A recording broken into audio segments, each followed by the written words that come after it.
Brightness or the Book of Illumination. Technically, it is an anonymous work. However, scholars have ascribed it to 1st century rabbinic sage Rabbi Nehunya ben HaKanah. He was a contemporary of Rabbi Yochanan ben Zakkai. The book was found in pieces in different scrolls and booklets, so it does kind of bounce around a little bit, but it is full of citations. I absolutely adore it. Kind of reminds me of my own notes. I hope you enjoy. I hope you subscribe. Take care.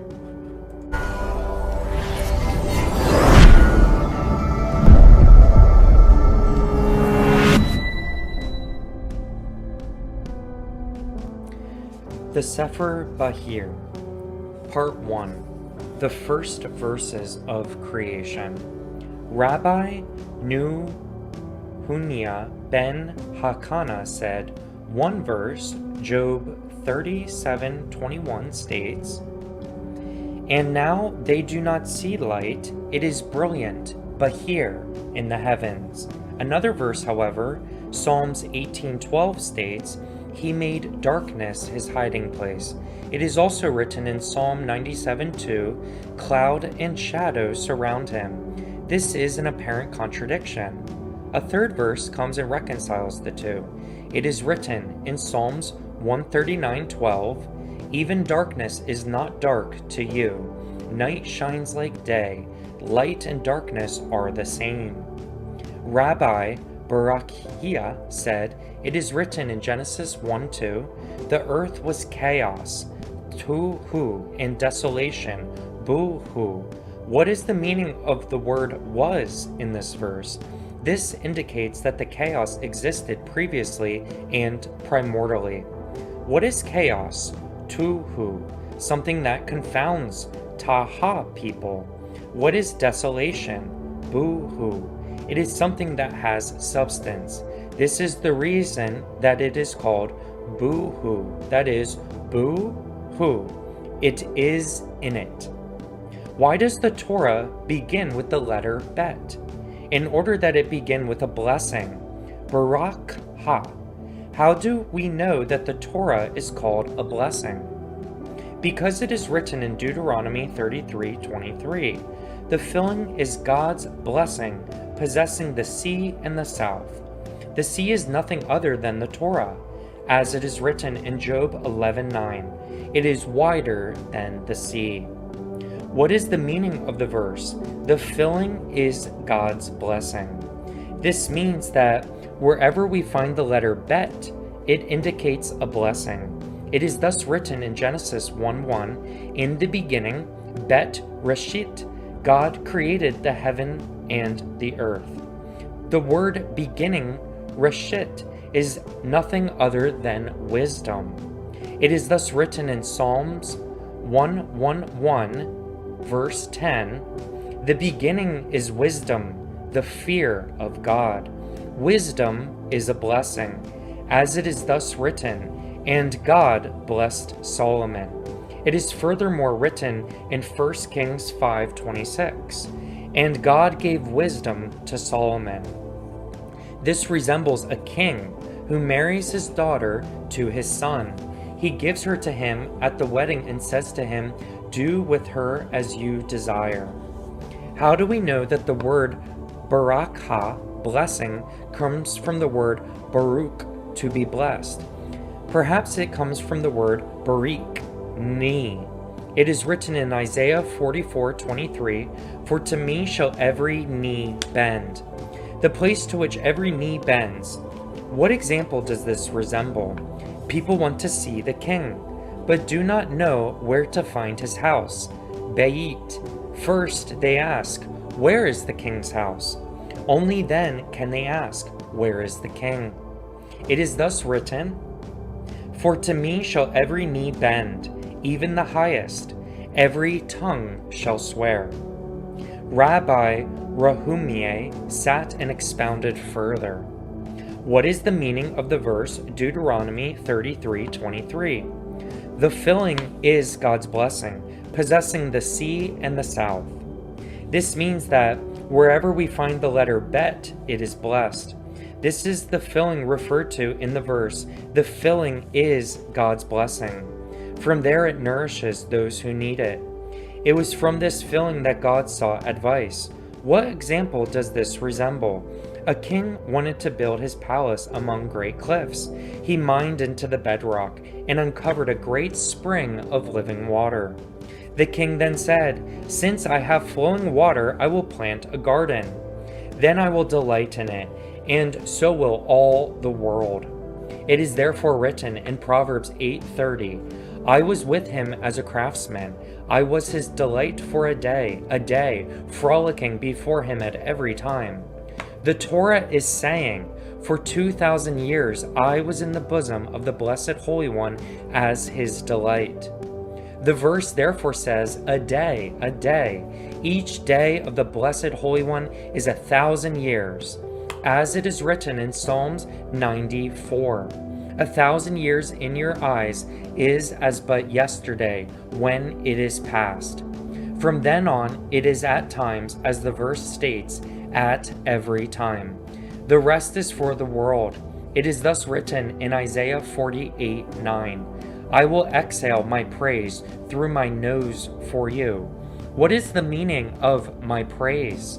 As it is written in Psalm 145:2, a praise of David, I will raise you high. Why is this a praise? Because I will raise you high. And what is this elevation? Because I will bless your name for the world and forever. What is blessing? It can be explained with an example. A king planted trees in his garden.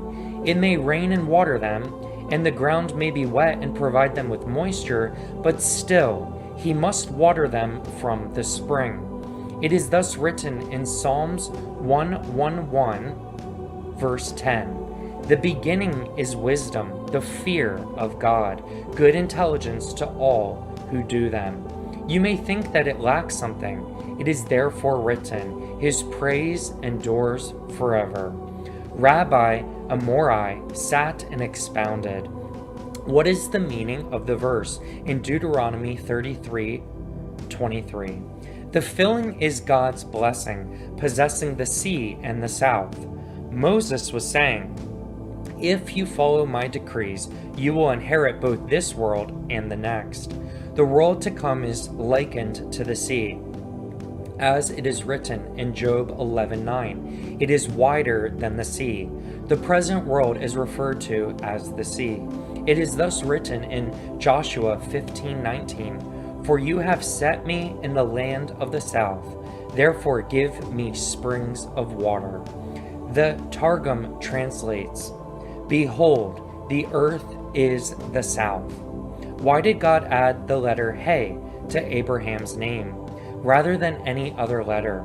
This was so that all parts of man's body should be worthy of life in the world to come, which is likened to the sea. To the extent that we can express it, the structure was completed in Abraham. It is written in Genesis 9:6, for in the form of God he made the man. The numerical value of Abraham is 248, the number of parts in man's body. What is the meaning of Deuteronomy 33:23? The filling is God's blessing, the sea and the south, he shall inherit it. It would have been sufficient if the verse said, Ra-sh. But this comes to teach us that God must also be included. The words Yi-Ra-sh-He thus contains the letters Resh-Shin, Yod, meaning inherit God. What does this resemble? A king had 2 treasuries, and he hid one away. After many days, he said to his son, take what is in these 2 treasuries. The son replied, perhaps you are not giving me all that you have hidden away. The king said, take everything. It is thus written, the sea and the south shall inherit it. Inherit God. Yud Resh Shin. Everything will be given to you if you only keep my ways. Rabbi Bun said, what is the meaning of the verse in Proverbs 8:23? I was set up from eternity, mi olam, from a head before the earth.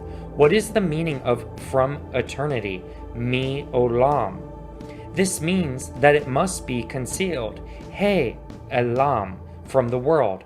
It is thus written in Ecclesiastes 3:11, He has also placed the world, ha-olam, in their hearts, that they should not find out the work that God has done from the beginning to the end. Do not read ha-olam, the world, but he-elam, concealment.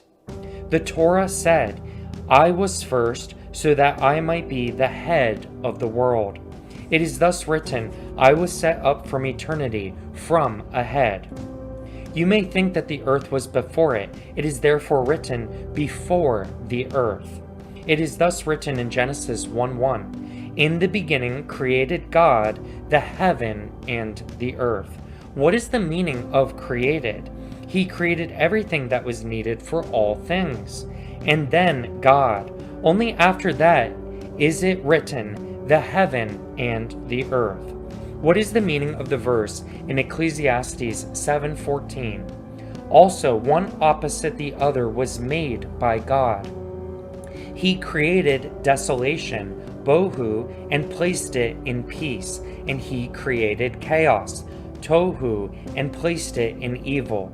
Desolation is in peace, as it is written in Job 25:2. He makes peace in his high places. This teaches us that Michael, the prince to God's right, is water and hail, while Gabriel, the prince to God's left, is fire. The two are reconciled by the Prince of Peace. This is the meaning of the verse. He makes peace in his high places. How do we know that chaos is an evil? It is written in Isaiah 45:7. He makes peace and creates evil. How does this come out? Evil is from chaos, while peace is from desolation. He thus created chaos and placed it in evil. As it is written, He makes peace and creates evil. He created desolation and placed it in peace. As it is written, He makes peace in His high places. Rabbi Bun also sat and expounded further.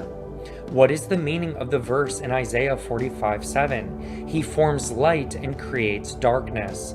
Light has substance, therefore the term formation is used with regard to it. Darkness has no substance, and therefore with regard to it the term creation is used. It is similarly written in Amos 4:12. He forms mountains and creates the wind. Another explanation is this. Light was actually brought into existence, as it is written in Genesis 1:3, and God said, Let there be light. Something cannot be brought into existence unless it is made. The term formation is therefore used. In the case of darkness, however, there was no making, only separation and setting aside. It is for this reason that the term created, bara, is used. It has the same sense as in the expression, that person became well, he bria. Why is the letter bet closed on all sides and open in the front? This teaches us that it is the house, bayit, of the world. God is the place of the world, and the world is not his place. Do not read bet, but bayit. It is thus written in Proverbs 24:3, with wisdom the house is built, with understanding it is established. What does bet resemble? It is like a man, formed by God with wisdom. He is closed on all sides, but open in front. The aleph, however, is open from behind. This teaches us that the tail of the bet is open from behind. If not for this, man could not exist. Likewise, if not for the bet on the tail of the aleph, the world could not exist. Rabbi Rahumai said, Illumination preceded the world, since it is written in Psalms 97:2, Cloud and shadow surround him. It is thus written in Genesis 1:3, And God said, Let there be light, and there was light. They said to him, Before the creation of Israel, your son, will you then make him a crown?" He replied, "Yes." "What does this resemble?" A king yearned for a son. One day, he found a beautiful, precious crown, and he said, "This is fitting for my son's head." They said to him, "Are you then certain that your son will be worthy of this crown?" He replied, "Be still. This is what arises in thought." It is thus written in 2 Samuel 14:14, "He thinks thoughts that none should be cast away." Part 2, the Aleph Bet. And I see Victory822. Thanks so much for joining the channel on the TikTok live stream. Love the comment. Thanks so much for the words of encouragement there. I also see 450 likes. Thanks everyone for the likes. That helps the algorithms know you enjoy the content. So I appreciate the support and the kind words of encouragement. Part 2 of the Sefer Bahir, the Aleph Bet. Rabbi Amorai sat and expounded. Why is the letter Aleph in the beginning? Because it was before everything, even the Torah. Why does Bet follow it? Because it was first. Why does it have a tail? To point to the place from which it comes. Some say from the world where it is sustained. Why is Gimel third? It has 3 parts, teaching us that it bestows Gamel, kindness. But did Rabbi Akiba not say that Gimel has 3 parts because it bestows, grows, and sustains? It is thus written in Genesis 21:8, "The lad grew and was bestowed." He said, "He says the same as I do." He grew and bestowed kindness to his neighbors and to those entrusted to him. And why is there a tail at the bottom of Gimel? He said, "The Gimel has a head on top and is like a pipe. And just like a pipe, the Gimel draws from above through its head and disperses through its tail. This is the Gimel." Rabbi Yochanan said, "The angels were created on the 2nd day. It is therefore written in Psalms 104:3. He rafters his upper chambers with water. He makes the clouds his chariot. He walks on the wings of the wind." It is then written in Psalms 104:4, "He makes the winds his angels, his ministers from flaming fire." Briefly, I do see an inquiry from Neil the Cloud. Neil the Cloud, are you a Christian? That's a great question. I don't enjoy very high-level labels. However, I will say I definitely would subscribe to the very early Christian ideology before even the orthodoxy or denominations like Catholicism and Protestant or Baptist Pentecostal beliefs came into existence. But I certainly am sympathetic and subscribe to the early Christian Gnostic ideology. "And flying things shall fly upon the firmament of heaven." Genesis 1:20. Regarding the angels, it is also written in Isaiah 6:2. "With 2 wings did they fly." Rabbi Levatas ben Tavras said, "All agree, even Rabbi Yochanan, that the water already existed on the 1st day, but it was on the 2nd day that he rafters his upper chambers with water. The one who makes the clouds his chariot, and the one who walks on the wings of the wind, but his messengers were not created until the 5th day. All agree that none were created on the 1st day. It should therefore not be said that Michael drew out the heaven at the south, and Gabriel drew it out at the north, while God arranged things in the middle. It is thus written in Isaiah 44:24, "I am God. I make all. I stretch out the heavens alone. The earth is spread out before me. Me iti, who was with me. I am the one who planted this tree in order that all the world should delight in it, and in it I spread all. I called it all because all depend upon it, and all emanate from it, and all need it. To it they look For it they wait, and from it souls fly in joy. Alone was I made from it. Let no angel rise above it and say, I was before you.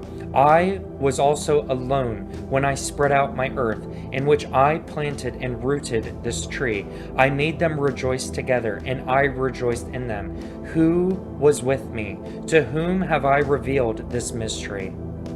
Rabbi Ruhamai said, from your words, you could conclude that the needs of this world were created before the heavens. He answered, yes.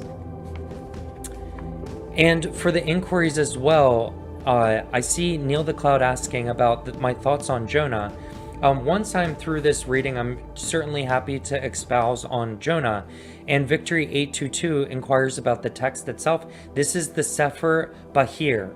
The reason I am reading the Sefer Bahir is through reading on the Jewish Learning Center about reincarnation. This is very similar to the Zohar, or the Kabbalistic material that has some deep esoteric meaning behind it. And these rabbis certainly were under the ideology that reincarnation is evident in the Torah and throughout the entire Old Testament, certainly in Job chapter 1. And so they recommended the Sefer Bahir, which is what we're reading right now, and that is why we're reading it. Moving on. He dug and opened a well, flowing with living water. He then planted the tree, and it stood, giving forth fruit.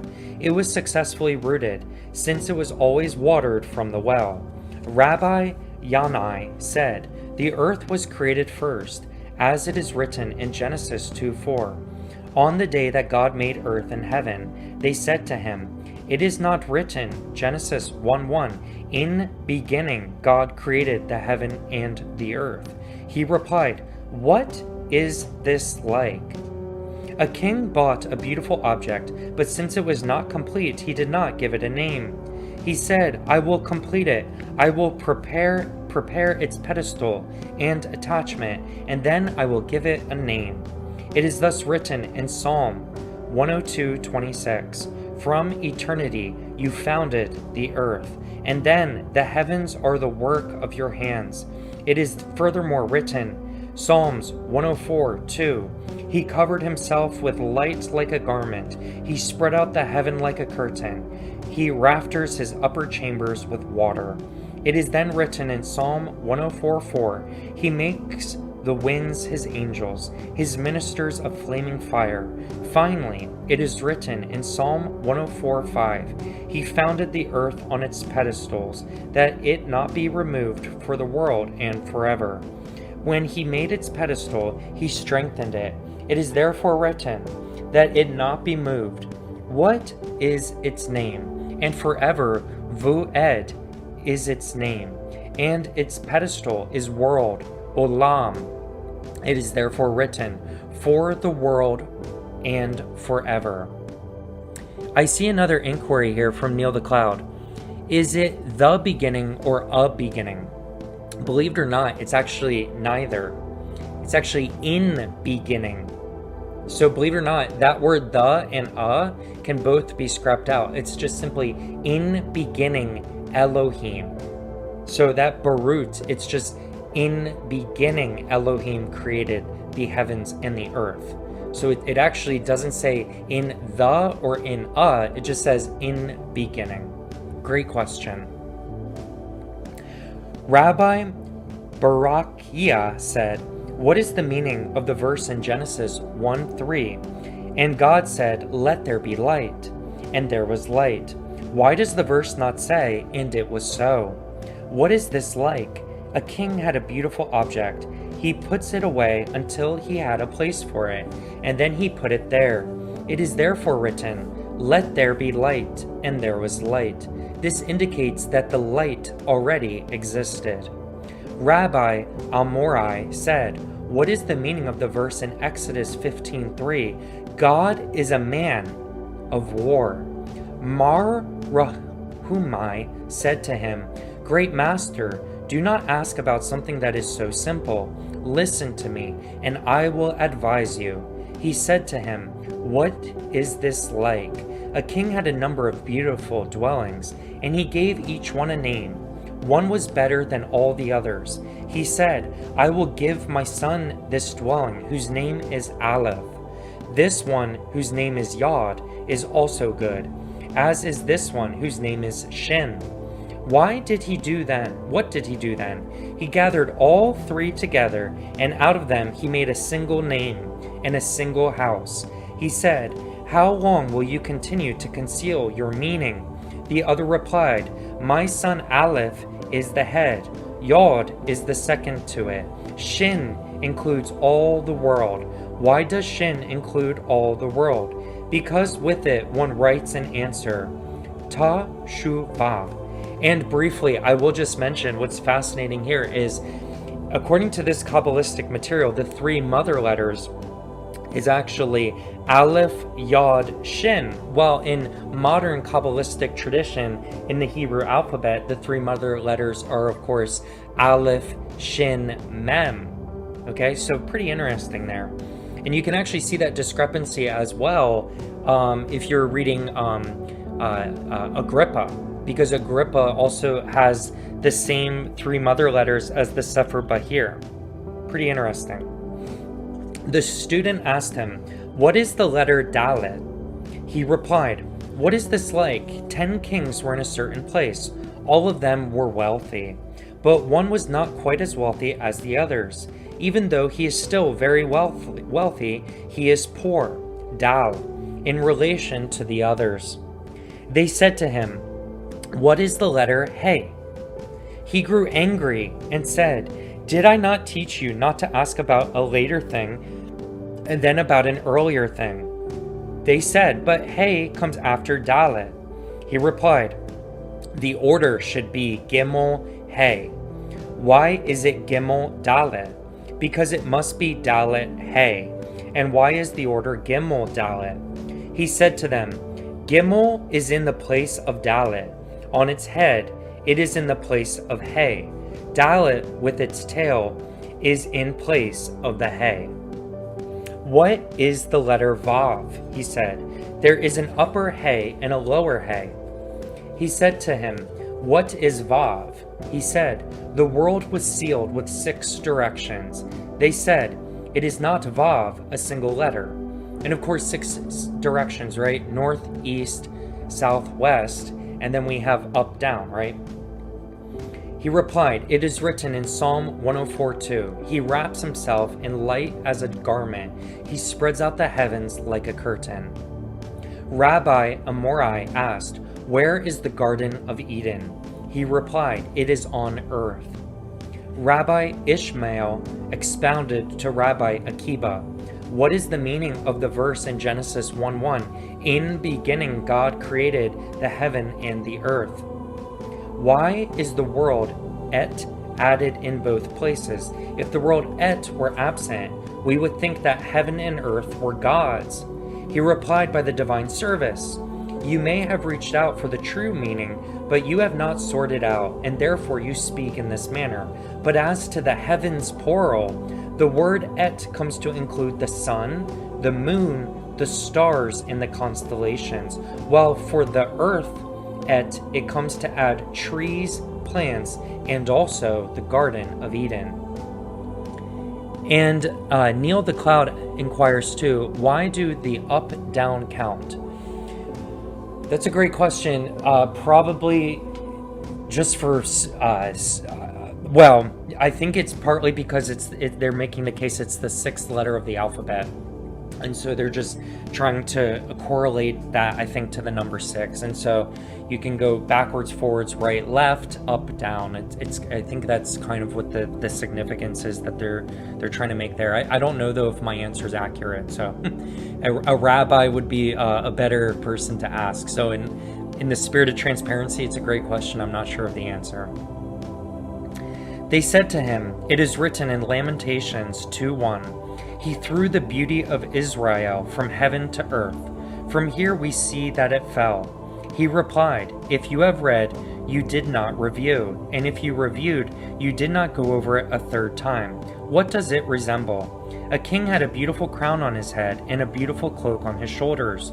When he heard evil tidings, he cast the crown from his head and the cloak from his shoulders. They asked him, "Why is the letter chet open, and why is its vowel point a small patak?" He said, "Because all directions are closed except for the north, which is opened for good and for evil." They said, "How can you say that it is for good? It is not written in Ezekiel 1:4, and behold, a stormy wind comes from the north, a great cloud and a burning fire." Fire is nothing other than fierce anger, as it is written in Leviticus 10:2. And fire went out from before God, and it consumed them and killed them. He said, "There is no difficulty. One case is speaking of when Israel does the will of God, while the other is speaking of when they do not do his will. When Israel does not do his will, then the fire comes to destroy them. But when they do God's will, then the attribute of mercy encompasses and surrounds it. As it is written in Micah 7:18, he lifts up sin and passes over rebellion." What is this like? A king wanted to punish and whip his slaves. One of his governors stood up and asked the reason for the punishment. When the king described the offense, the governor said, "Your slaves never did such a thing. I will be their bondsman until you have a chance to investigate it more thoroughly." In the meantime, the king's anger was calmed. His student asked, "Why is the letter Dalet thick on the side?" He replied, "Because of the seagull, which is in the small patak. It is thus written in Psalms 24:7, the openings of the world. There he placed a patak above and a seagull below. It is for this reason that it is thick." What is the patak? It is an opening. What is meant by an opening? This is the direction of north, which is open to all the world. It is the gate from which all good and evil emerge. And what is good? He mocked them and did say, "Did I not tell you that it is a small patak or opening?" They said, "We have forgotten. Teach us again." He reviewed it and said, "What is this like? A king had a throne. Sometimes he carried it on his arm and sometimes on his head. They asked him why, and he replied, 'Because it is beautiful, and it is a pity to sit on it.' They asked, 'Where did he place it on his head?' He replied, 'In the open, Mem. It is thus written in Psalm 85:12, truth sprouts up from the earth, and the righteousness looks down from the heavens.'" Rabbi Amorai sat and expounded, "What is the meaning of the verse? Psalms 87:2. God loves the gates of Zion more than all the dwellings of Jacob. The gates of Zion are the openings of the world. A gate is nothing more than an opening. We thus say, 'Open for us the gate of mercy.' God said, 'I love the gate of Zion when they are open.' Why? Because they are on the side of evil. But when Israel does good before God and are worthy that good be opened for them, then God loves them more than all the dwellings of Jacob. They are all peace. It is written in Genesis 25:27, Jacob was a simple man, dwelling in tents." This is like two men, one who is inclined to do evil and does good, and the other who is inclined to do good and does evil. Who is praiseworthy? The one who is inclined to do evil and does good, for he may do good again. It is therefore written in Psalms 87:2, God loves the gates of Zion more than all the dwellings of Jacob. These are all peace, as it is written in Genesis 25:27, Jacob was a simple man, dwelling in tents. His students asked, "What is kalam?" He replied, "It is the soul, and its name is kalam. If you listen to it, your body will be vigorous, kalam, in the ultimate future. But if you rebel against it, there will be sickness, koleh, on your head, and disease, kolem, on its head." They also said, every dream, kolam, is in the kolem. Every white precious stone is in the kolem. It is thus written in Exodus 28:19, a white stone, a kolem. He said to them, come and hear the fine points regarding the vow points found in the Torah of Moses. He sat and expounded. Chirek hates evildoers and punishes them. Its side includes jealousy, hatred, and competition. It is thus written in Psalms 37:12. He gnashes Korek, his teeth at them. Do not read Korek gnashes, but Roshkek repels. Repel Rakek these traits from yourselves and repel yourself from evil. Good will then certainly attach itself to you. Korek. Do not read Korik, but Korek, ice. Whatever the ice touches becomes ice. It is thus written in Exodus 34:7, and cleanses. What is the indication that Korik has the connotation of burning? This is because it is fire that burns all fire. It is thus written in 1 Kings 18:38, and God's fire fell, and it consumed the burnt offering, the wood, the stones, the dust, and evaporated the water that was in the trenches. Part 3 of the Sefer Bahir, the 7 voices in the sefirot.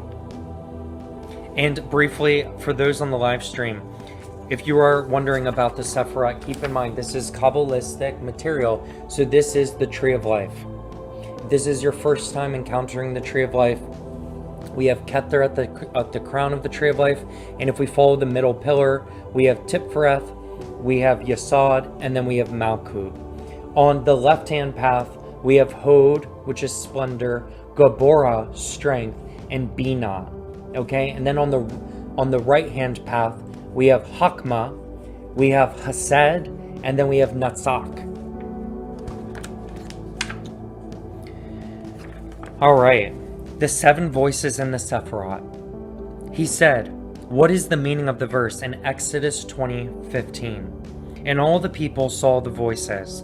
These are the voices regarding which King David spoke.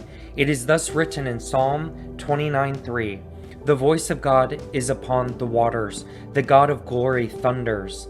In Psalm 29:4, the voice of God comes in strength.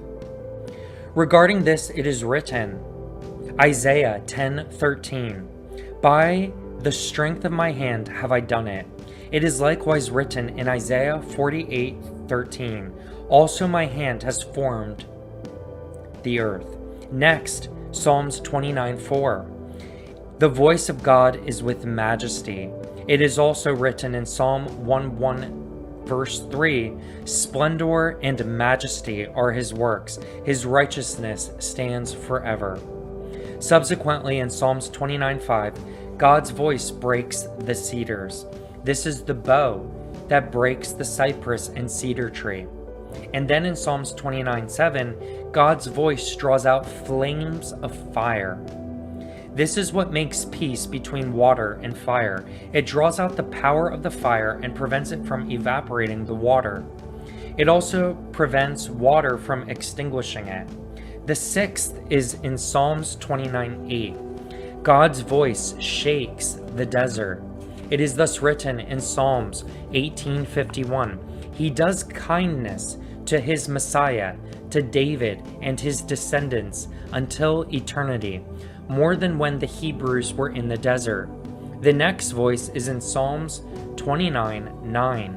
God's voice makes hinds to calf, strips the forest bare, and in his temple all say glory. It is thus written in Song of Songs 2:7, I bind you with an oath, O daughters of Jerusalem, with the hosts, or with the hinds of the field.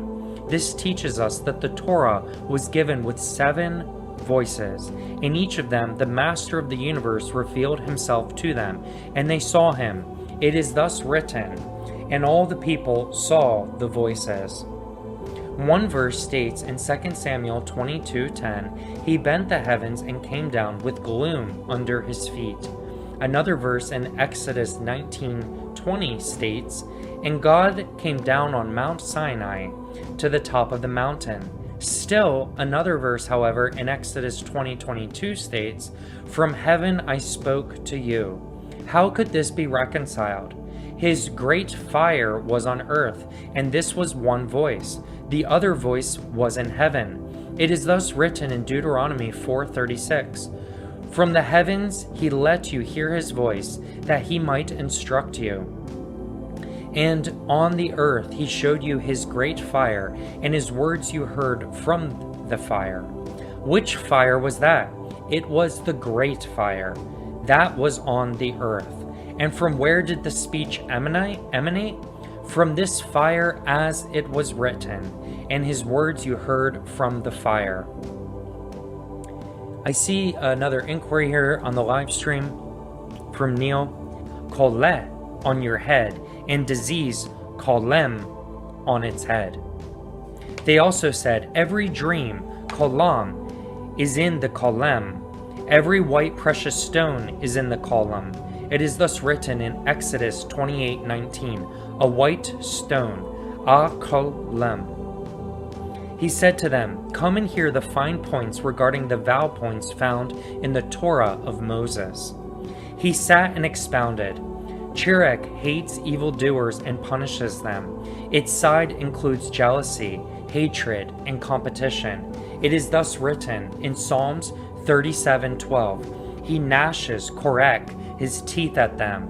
Do not read korek, gnashes, but roshkek, repels. Repel, rakek, these traits from yourselves, and repel yourself from evil. Good will then certainly attach itself to you. Korek, do not read korik, but korek, ice. Whatever the ice touches becomes ice. It is thus written in Exodus 34:7, and cleanses.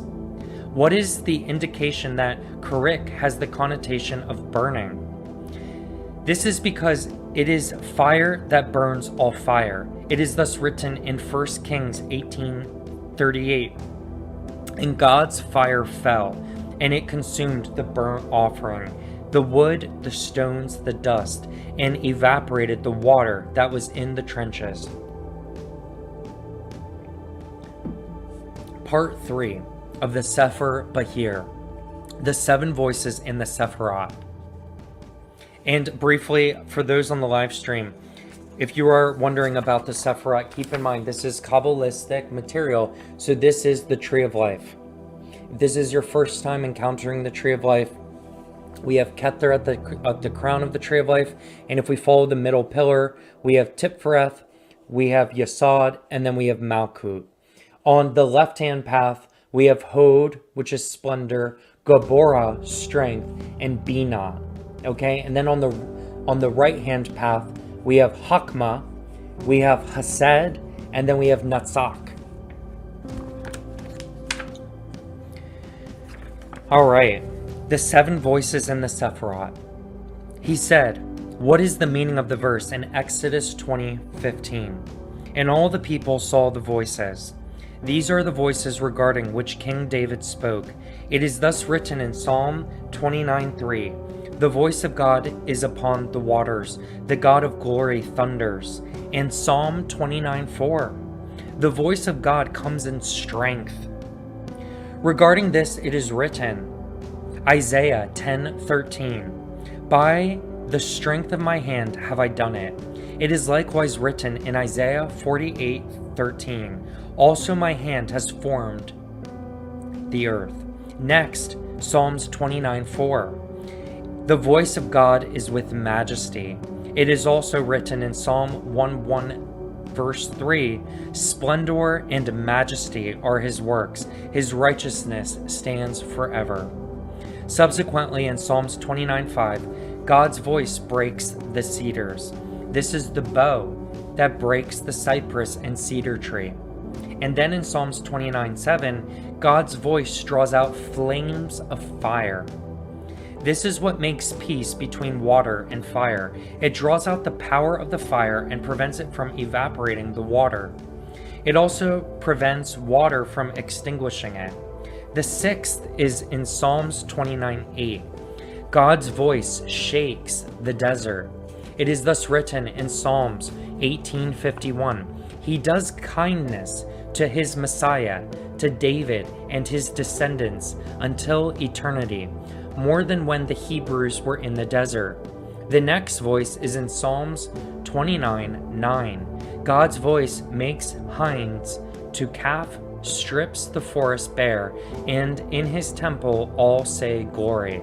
It is thus written in Song of Songs 2:7. I bind you with an oath, O daughters of Jerusalem, with the hosts, or with the hinds of the field. This teaches us that the Torah was given with 7 voices. In each of them, the Master of the universe revealed himself to them, and they saw him. It is thus written, and all the people saw the voices. One verse states in 2 Samuel 22:10, he bent the heavens and came down with gloom under his feet.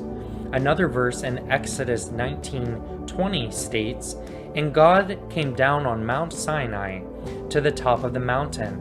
Still, another verse, however, in Exodus 20:22 states, from heaven I spoke to you. How could this be reconciled? His great fire was on earth, and this was one voice. The other voice was in heaven. It is thus written in Deuteronomy 4:36. From the heavens he let you hear his voice, that he might instruct you. And on the earth he showed you his great fire, and his words you heard from the fire. Which fire was that? It was the great fire. That was on the earth. And from where did the speech emanate? From this fire, as it was written, and his words you heard from the fire. I see another inquiry here on the live stream from Neil. Is our point to reach become the rebus? No, I wouldn't necessarily say that. Although I would say that could be a noble aim. In my estimation, I think that the best way of approaching such esoteric concepts such as this is to think of it like musical instruments. You know, the journey isn't to get from Malkuth, the earth, to Kether, the crown. The goal isn't to get to abstraction, the crown. The goal, it's like music, playing music. The goal, if the point in music was to get to the end of the song as swiftly as possible, music conductors would have one beat to the whole song, then it would be over, and it would be a wonderful song, right? Like Pythagoras. Actually, yes. Like the tetrads of Pythagoras, which actually the early Christian Gnostics also used. There's triads as well in the Tree of Life, very similar to Pythagoras' tetrads, very, very similar actually. Even the petals of the symbol for Metatron, or the flowers of the Tree of Life, you can actually see those as well as the Tree of Life. But I don't want to lose myself into the weeds of this point. Briefly, I will just say, the point isn't to get to the destination. The point is to enjoy the journey. The point of music is you enjoy all the parts of the music. You enjoy the clashes, you enjoy the harmony, you enjoy the parts that are beautiful. You might feel suspense at the parts that are suspenseful. It's the journey through it that makes it exciting. It's the same with many other pursuits as well. So anyways, but the point is you play music too. You don't work music. I think it's worth saying as well. You play life. You got to enjoy life. You enjoy all the moments of life. What the Tree of Life does, though, keep in mind we're made in the image of God.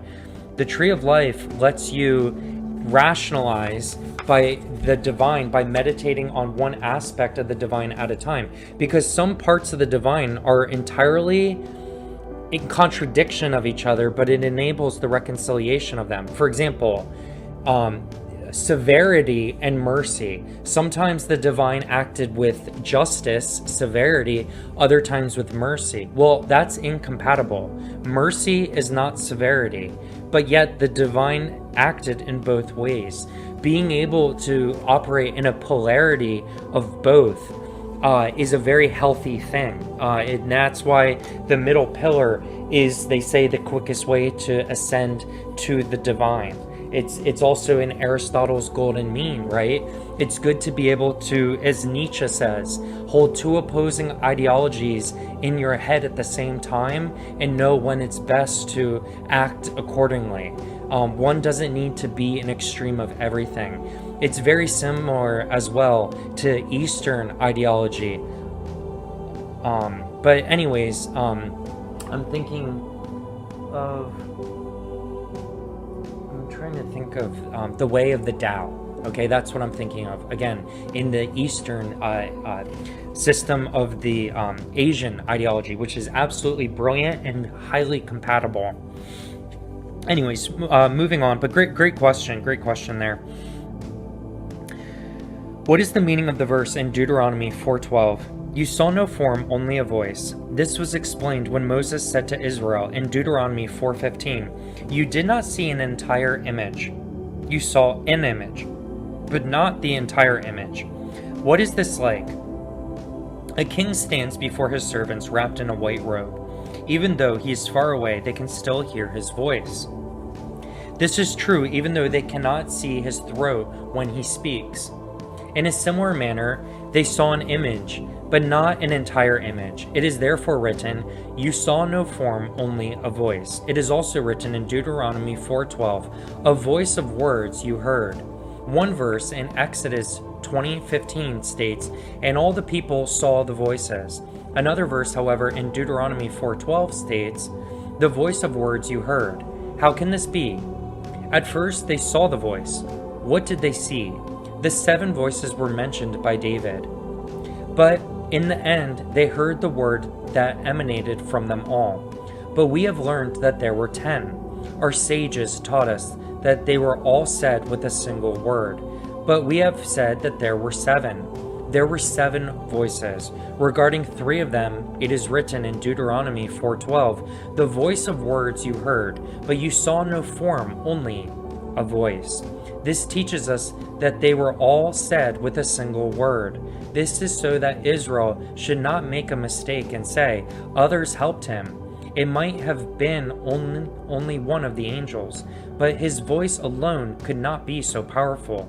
It was for this reason that he came back and included them.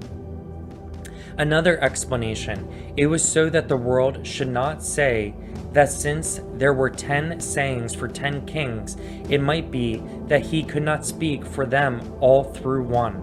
He therefore said in Exodus 22, I am, which included all 10. What are the 10 kings?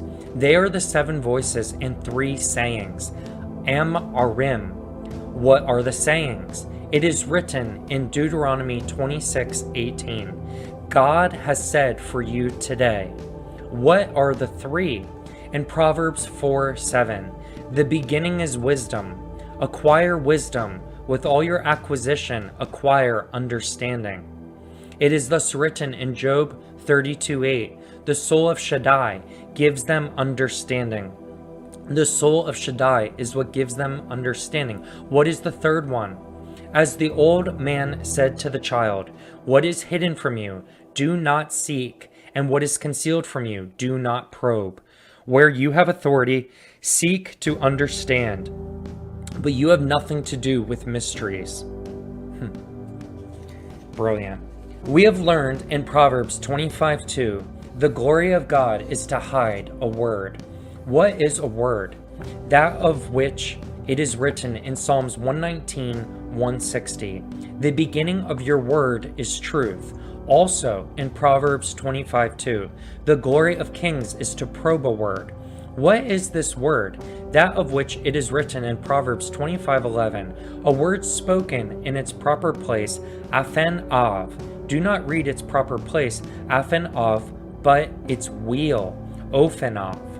The students asked, Rabbi, Barik Ha, let us discuss these words with you. But you would not give them permission. Once, however, he did give them permission, but he did so to test them, to see if they would now pay good attention. One day, he tested them and said, Let me hear your wisdom. They began and said, In the beginning is one. The second, Isaiah 57:16. The spirit that unwraps itself is from me, and I have made souls. The third, Psalms 65:10. The divisions of God are filled with water. What are these divisions? You taught us, our Master, that God took the waters of creation and separated them, placing half in the sky and half in the ocean. This is the meaning of the divisions of God are filled with water. Through them, man studies the Torah. Rabbi Kama thus taught, because of the merit of deeds of kindness, a person can study the Torah. It is thus written in Isaiah 55 verse 1, Ho, let all who are thirsty come for water. Let him without silver come, stock up and eat. Go to him, and he will do kindness with you, and you will say, stock up and eat. Let him without silver come can also be explained in another way. Let him come to God, for he has silver. It is thus written in Haggai 2:8, Mine is the silver, and mine is the gold. What is the meaning of the verse, Mine is the silver, and mine is the gold? What is this like? A king had two treasuries, one of silver and one of gold.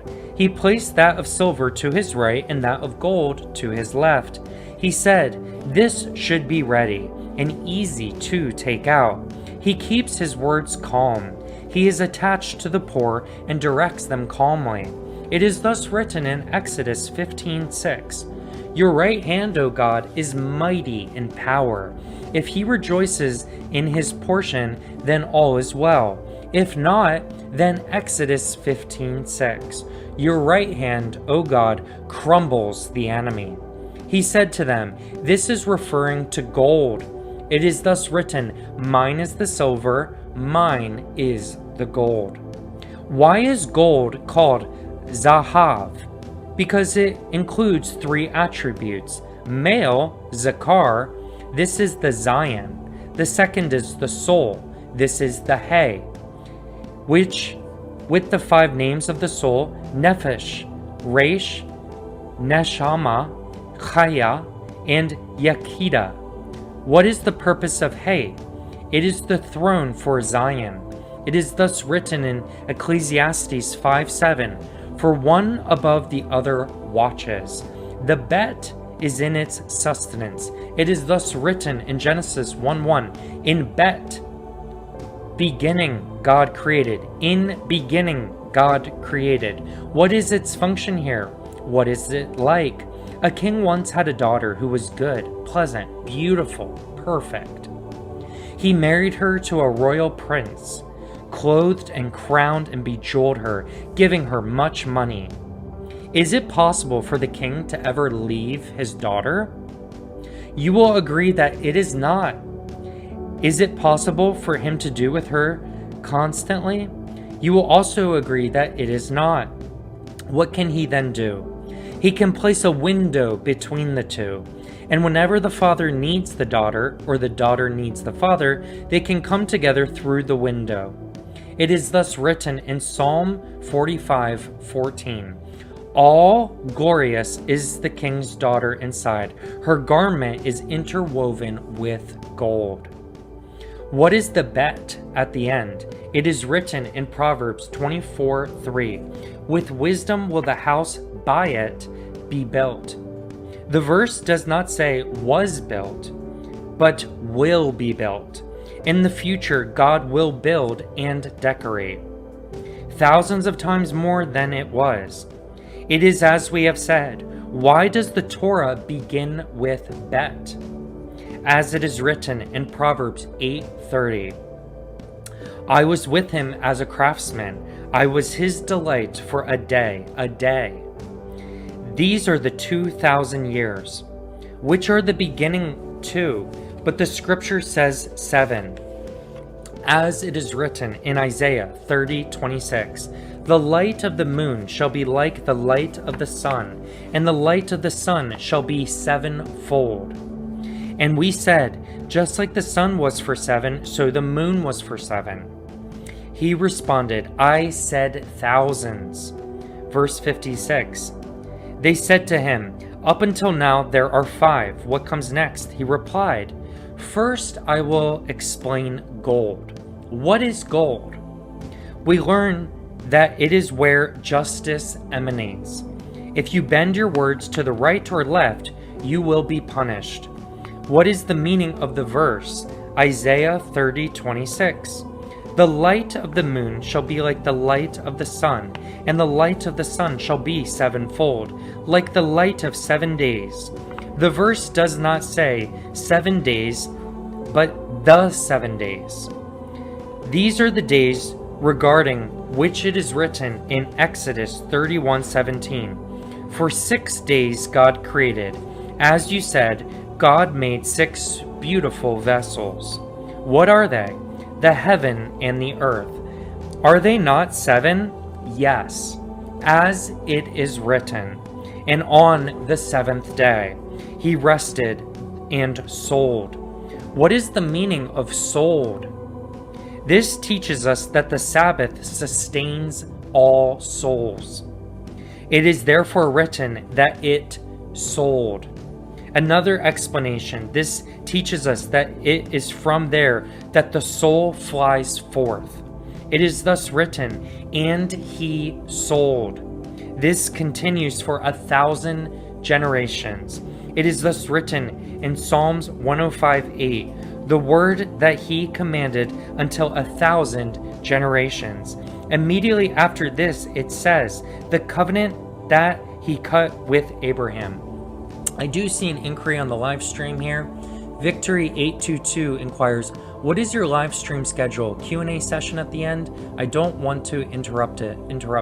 Great question. Typically on the live stream, I do readings publicly on weekends, on Friday nights, Saturday and Sunday, and then I do reviews of books on weekdays that I can't read because of copyright live, so I just review the books. Also, is this reading on YouTube? I found you via the Sefer HaRazim reading. Yeah, so I have readings of the Sefer Yetzirah, the Sefer HaRazim.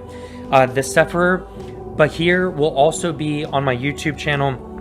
It's worth mentioning as well on my YouTube channel. I have the 4 holy Vedas of the Hindus. I have the Buddhist Tripitaka. I have read through the Quran. I eventually want to publish the Quran with commentary. I'll eventually would love to have the entire Bible. I have works as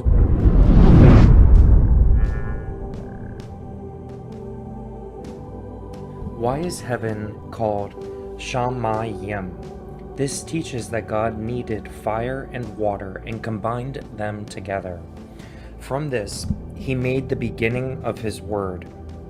It is thus written, Psalms 119:160, the beginning of your word is truth. It is therefore called Shamayim, Mayim. There is water, Esh Mayim, fire water. He said to them, this is the meaning of the verse, Job 25:2. He makes peace in his heights.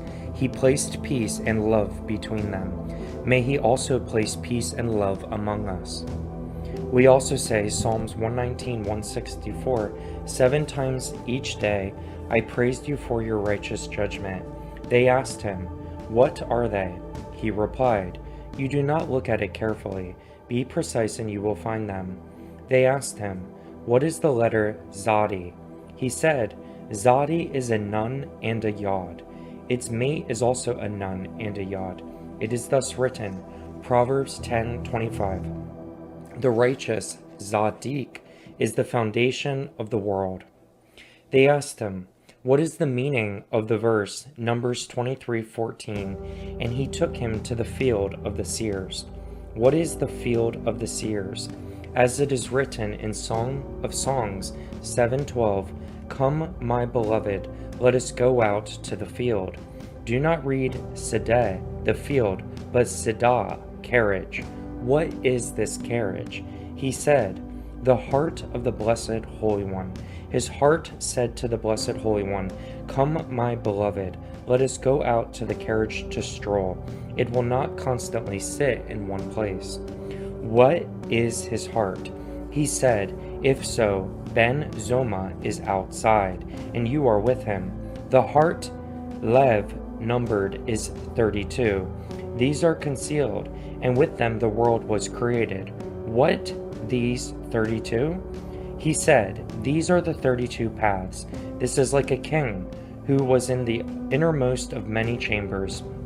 The number of such chambers was 32, and to each one there was a path. Should the king then bring everyone to his chamber through these paths? You will agree that he should not. Should he reveal his jewels, his tapestries, his hidden and concealed secrets? You will again agree that he should not. What then does he do? He touches the daughter and includes all the paths in her and in her garments. One who wants to go inside should gaze there. He married her to a king and also gave her to him as a gift because of his love for her. He sometimes calls her my sister, since they are both from one place. Sometimes he calls her his daughter, since she is actually his daughter, and sometimes he calls her my mother. Furthermore, if there is no wisdom, then there is no justice. It is thus written in 1 Kings 5:26, "And God gave wisdom to Solomon. He then judged the case of the dispute of two mothers correctly, and it is then written in 1 Kings 3:28, and all of Israel of the judgment that the king had judged, and they feared the king, for they say that the wisdom of God was in him to do judgment." And what wisdom did God give to Solomon?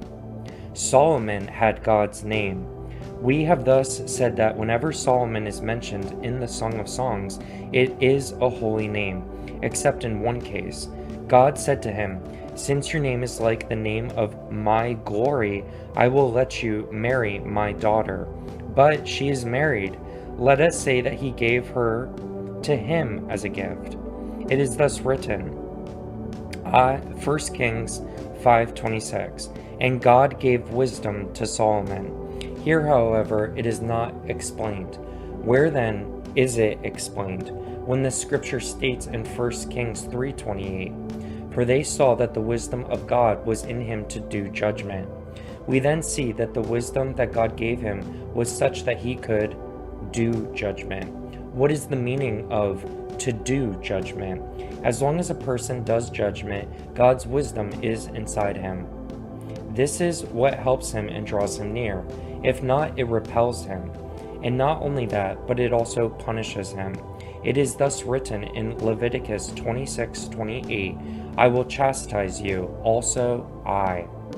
And Rabbi Rahumai said, what is the meaning of verse Leviticus 26:28? And God said, "I will chastise you." The congregation of Israel said, "Do not think that I will seek mercy for you, but I will chastise you. Not only will I render judgment, but I will also chastise you." What is the meaning of Leviticus 26:28? 7 for your sins? The congregation of Israel said, "I will chastise you, also I." And also those regarding which it is written in Psalm 119:164, 7 each day I praised you. They joined her and replied, "Also us 7.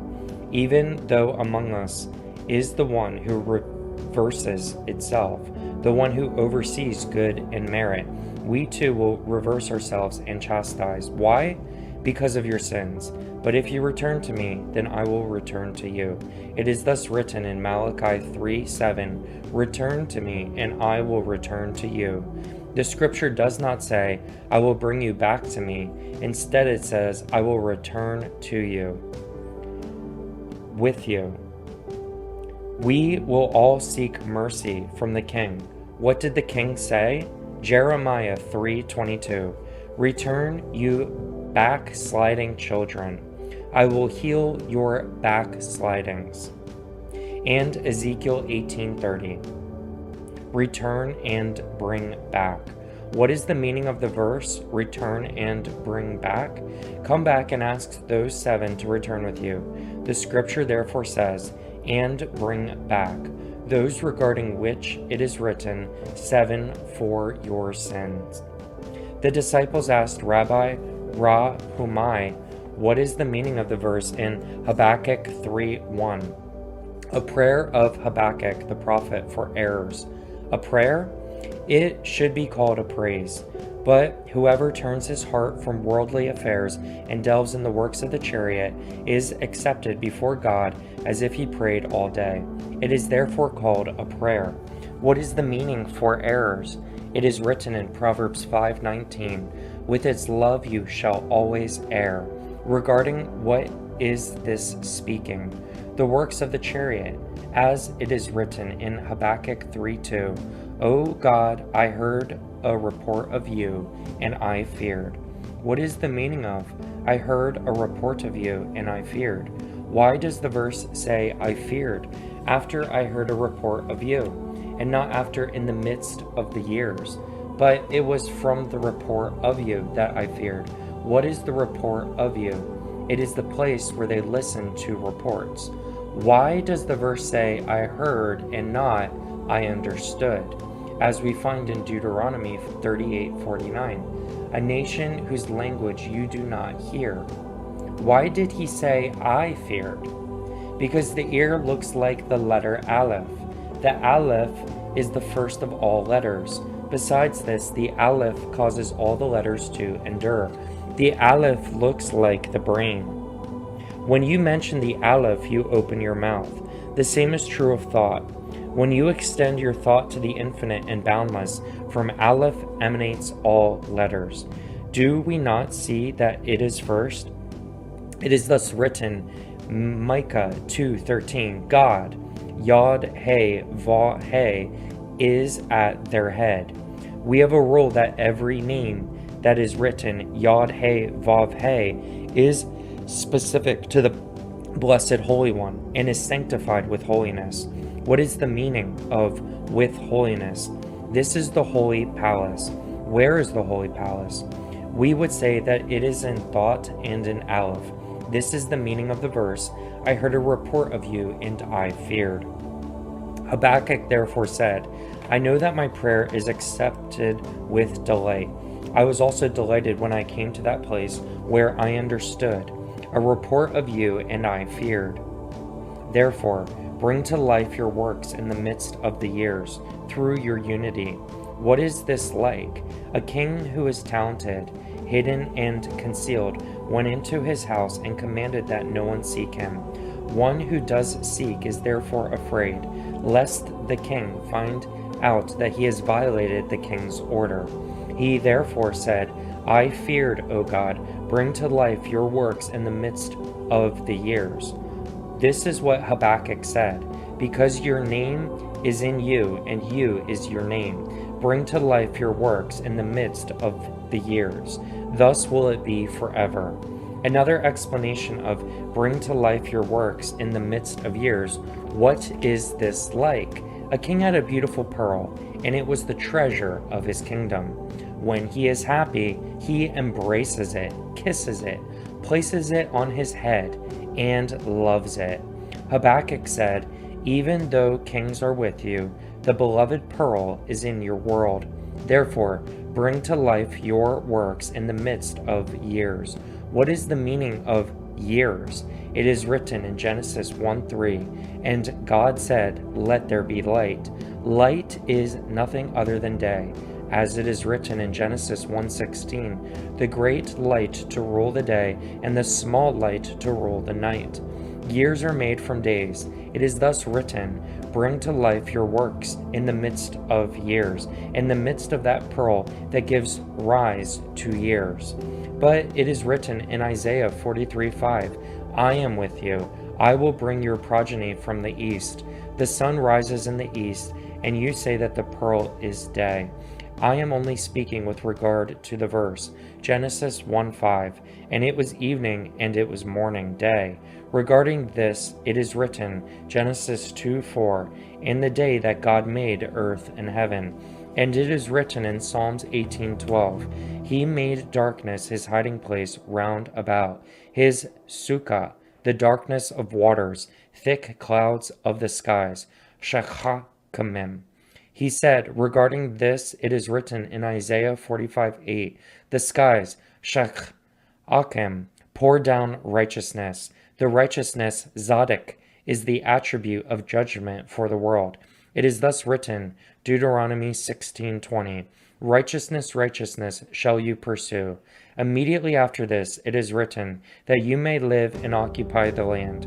If you judge yourself, then you will live. If not, then it will judge you, and it will be fulfilled, even against your will. Why does the Torah say, righteousness, righteousness, twice? He said, because the scripture continues in Psalm 18:13. At the glow opposite him, the first righteousness is literal righteousness, Zedek. This is the divine presence. It is thus written in Isaiah 1:21, righteousness dwells in it. What is the second righteousness? This is the righteousness that frightens the righteous. Is this righteousness charity, Zadakah, or not? He said that it is not. Why? Because it is written in Isaiah 59:17, He put on righteousness like a coat of mail. His head is nothing other than truth. It is thus written in Psalm 119:160, the head of your word is truth. Truth is nothing other than peace. It is thus written in Isaiah 39:8, there shall be peace and truth in my days. Is it possible for a man to say this?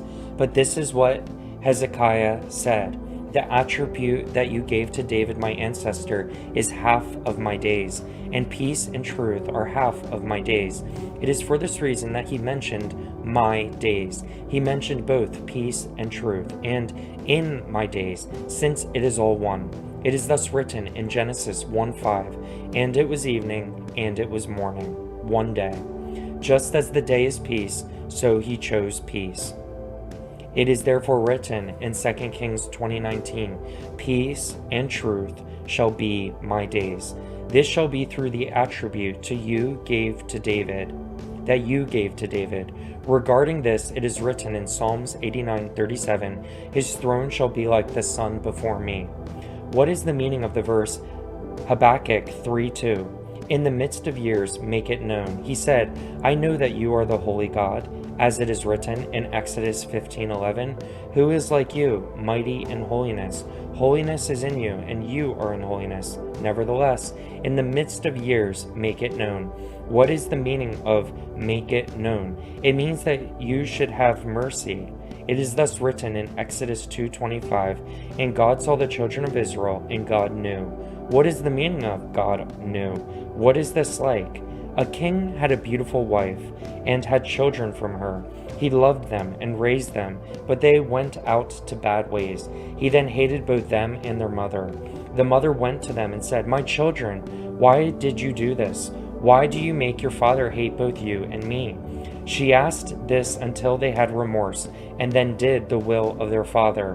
When the king saw this, he loved them as much as he did in the beginning. He then also remembered their mother. This is the meaning of the verse, and God saw, and God knew. This is also the meaning of the verse, in the midst of years make it known. What is the meaning of the verse? Habakkuk 3:2, in anger you shall remember love, Racham, or Recham. He said, when your children sin before you and you are angry at them, remember love. What is the meaning of remember love? That regarding which it is written, Psalms 18:2, I love Rachem, you, O God, my strength, and you have him this attribute, which is the divine presence of Israel. He recalled his son when he inherited, and whom you gave to him. It is thus written in 1 Kings 5:26, and God gave wisdom to Solomon, and you should remember their father Abraham, as it is written in Isaiah 41:8, The seed of Abraham, my friend, in the midst of years make it known. Where do we see that Abraham had a daughter? It is written in Genesis 24:1, and God blessed Abraham with all Bacol. It is also written in Isaiah 43:7, all that is called by my name, for my glory I created it. I formed it. Also I made it. Was this blessing his daughter, or was it not? Yes, it was his daughter. What is this like? A king had a slave who was complete and perfect before him. The king tested the slave in many ways, but the slave withstood all temptation. The king said, "What will I give that slave? What should I do for him? I can do nothing but command my older brother to advise him, watch over him, and honor him." The slave thus went to the older brother and learned his attributes. The brother loved him very much and called him his friend. It is thus written in Isaiah 41:8, the seed of Abraham, my friend. He said, "What will I give him? What can I do for him? Behold, I have made a beautiful vessel, and in it are beautiful jewels. There is nothing like it in the treasuries of the king. I will give it to him, and he will be worthy in his place." This is the meaning of the verse, and God blessed Abraham with all. Another explanation, Habakkuk 3:2. I heard a report of you, and I feared, and I understood what was reported about you, and I feared. What did he understand? He understood God's thought. Even thought has no end, for man can think and descend to the end of the world. The ear also has no end, and is not satiated. It is thus written in Ecclesiastes 1:8, the ear is not satiated from hearing. Why is this so? Because the ear is in the shape of an aleph. Aleph is the root of the 10 Commandments. Therefore, the ear is not satiated from hearing. What is the meaning of the letter Zion in the word ozen, ear? We have said that everything that the Blessed Holy One brought into his world has a name emanating from its concept. It is thus written in Genesis 2:19, all that the man called each living soul was its name. This teaches us that each thing's body was thus. And how do we know that each thing's name is its body? It is written in Proverbs 10:7, the memory of the righteous shall be a blessing, and the name of the wicked shall rot. What actually rots? Their name or their body? Here too, its body. What is an example of this? Take the word for root, shoresh, shin, resh, shin. The letter shin looks like the roots of a tree. The root of every tree is bent. And what is the function of the final shin? This teaches us that if you take a branch and plant it, it will root again. What is the function of the Zion? Its number is 7, corresponding to the 7 days of the week. This teaches us that each day has its own power. And what is its function in Ozen? This teaches us that just like there is infinite wisdom in the ear, so is there power in all parts of the body. What art the 7 parts of man's body? It is written in Genesis 9:6, in the form of God he made man. It is also written in Genesis 1:27, in the form of God he made him, counting all his limbs and parts. But we have said, what does the letter Vav resemble? It is alluded to in the verse Psalm 104:5. He spread out light like a garment. For Vav is nothing other than the 6 directions. He replied, the covenant of circumcision and man's mate are considered as one. His is 2 hands, then make 3, his head and body 5, and his 2 legs make 7. Paralleling, all these are their powers in heaven. It is thus written, Ecclesiastes 7:14, also one opposite the other had God made. These are the days, Exodus 31:17, because 6 days God made the heaven and the earth. The scripture does not say in 6 days, but rather 6 days. This teaches us that each day has its own specific power. What is the significance of the nun? This teaches us that the brain is the main part of the spinal cord. It constantly draws from there, and if not for the spinal cord, the brain could not endure, and without the brain, the body could not endure. The entire body exists only in order to provide for the needs of the brain, and if the body did not endure, then the brain would also not endure. The spinal cord is the channel from the brain to the entire body. It is represented by the bent nun, but in Azen, the nun is a straight one.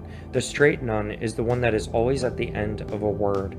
This teaches us that the straight nun includes both the bent one and the straight one, but the bent nun is the foundation. This teaches us that the straight nun includes both male and female. The open mem. What is the open mem? It includes both male and female. What is the closed mem? It is made like a belly from above. But Rabbi Rahumi said that the belly is like the letter Teth. He said that it is like a Teth on the inside, or Tet on the inside, while I say that it is like a mem on the outside. What is a mem? Do not read mem, but mayem, water. Just like water is wet, so is the belly always wet. Why does the open mem include both male and female, while the closed mem is male? That would be mem final. This teaches us that the mem is primarily male. The opening was then added to it for the sake of the female. Just like the male cannot give birth, so the closed mem cannot give birth. And just like the female has an opening with which to give birth, so can the open mem give birth. The mem is therefore open and closed. Why should the mem have two forms, open and closed? Because we said, do not read mem, but mayim, water. The woman is cold, and therefore must be warmed by the male. Why should the nun have two forms, bent and straight? Because it is written in Psalms 72:17, before the sun shall his name reign. Yah nun. From two nuns, the bent nun and the straight nun, and it must be through male and female. It is written in Ecclesiastes 1:8, the ear is not satiated from hearing. It is also written in Ecclesiastes 1:8, the eye is not satiated from seeing. This teaches us that both draw from thought. What is the thought? It is a king that is needed by all things, and that were created in the world, both above and below. What is the meaning of the expression, it rose in thought? Why do we not say that it descended instead? Indeed, we have said, one who gazes into the vision of the chariot first descends and then ascends. We use the expression there because we say, one who gazes into the vision, Zafayat, of the chariot. The Aramaic translation of vision, Zafiyat, is Sechuta, a covering.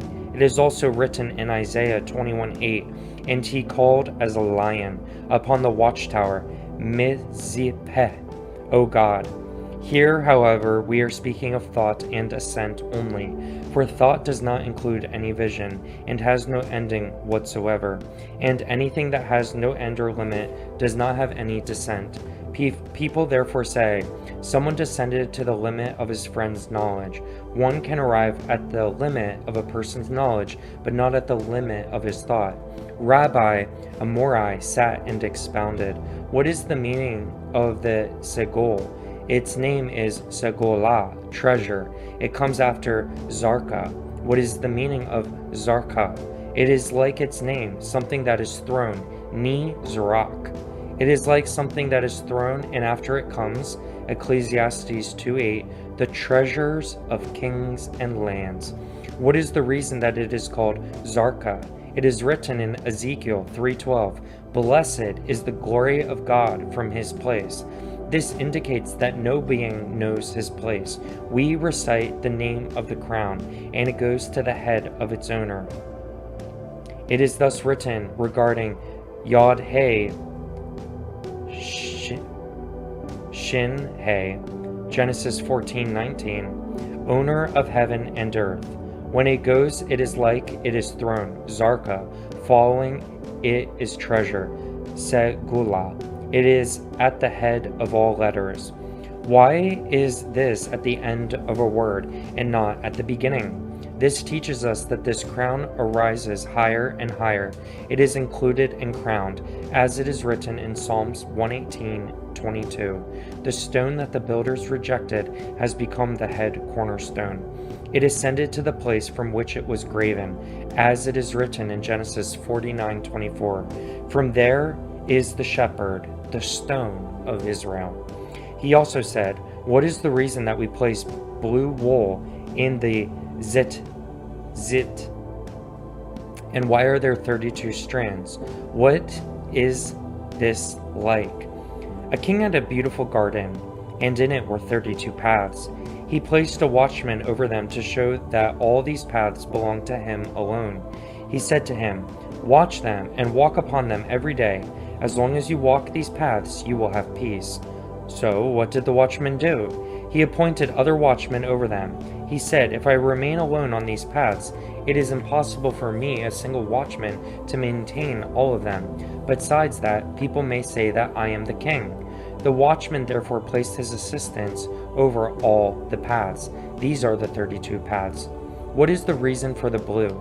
The watchman said, "Perhaps those assistant watchmen will say that the garden belongs to us." He therefore gave them a sign and told them, "See this, it is the sign of the king, indicating that the garden belongs to him. He is the one who made these paths, and they are not mine, they are his. This is his deal." What is this like? A king and his daughter had slaves, and they wanted to travel abroad, but the slaves were afraid, being in terror of the king. He therefore gave them his sign. They were also afraid of the daughter, and she as well gave them a sign. They said, "From now on, with these two signs, God will watch you from evil. He will safeguard your soul." Rabbi Amorai sat and expounded. What is the meaning of the verse in 1 Kings 8:27? "Behold the heaven, and the heaven of heaven cannot contain you." This teaches us that the Blessed Holy One has 72 names. All of them were placed in the tribes. It is thus written in Exodus 28:10, 6 of their names on one stone, and the names of the other 6 on the other stone, according to their generation. It is also written in Joshua 4:9, he raised up 12 stones. And just like the first are in Exodus 28:12, stones of memorial, so these are in Joshua 4:7, stones of memorial. 12 stones with 6 names each make a total of 72. These parallel the 72 names of the Blessed Holy One. Why do they begin with 12? This teaches us that God has 12 directors. Each of them has 6 powers. What are they? They are the 72 languages. The Blessed Holy One has a single tree, and it has 12 diagonal boundaries: the northeast boundary, the southeast boundary, the upper east boundary, the lower east boundary, the southwest boundary, the northwest boundary, the upper west boundary, the lower west boundary, the upper south boundary, the lower south boundary, the upper north boundary, the lower north boundary.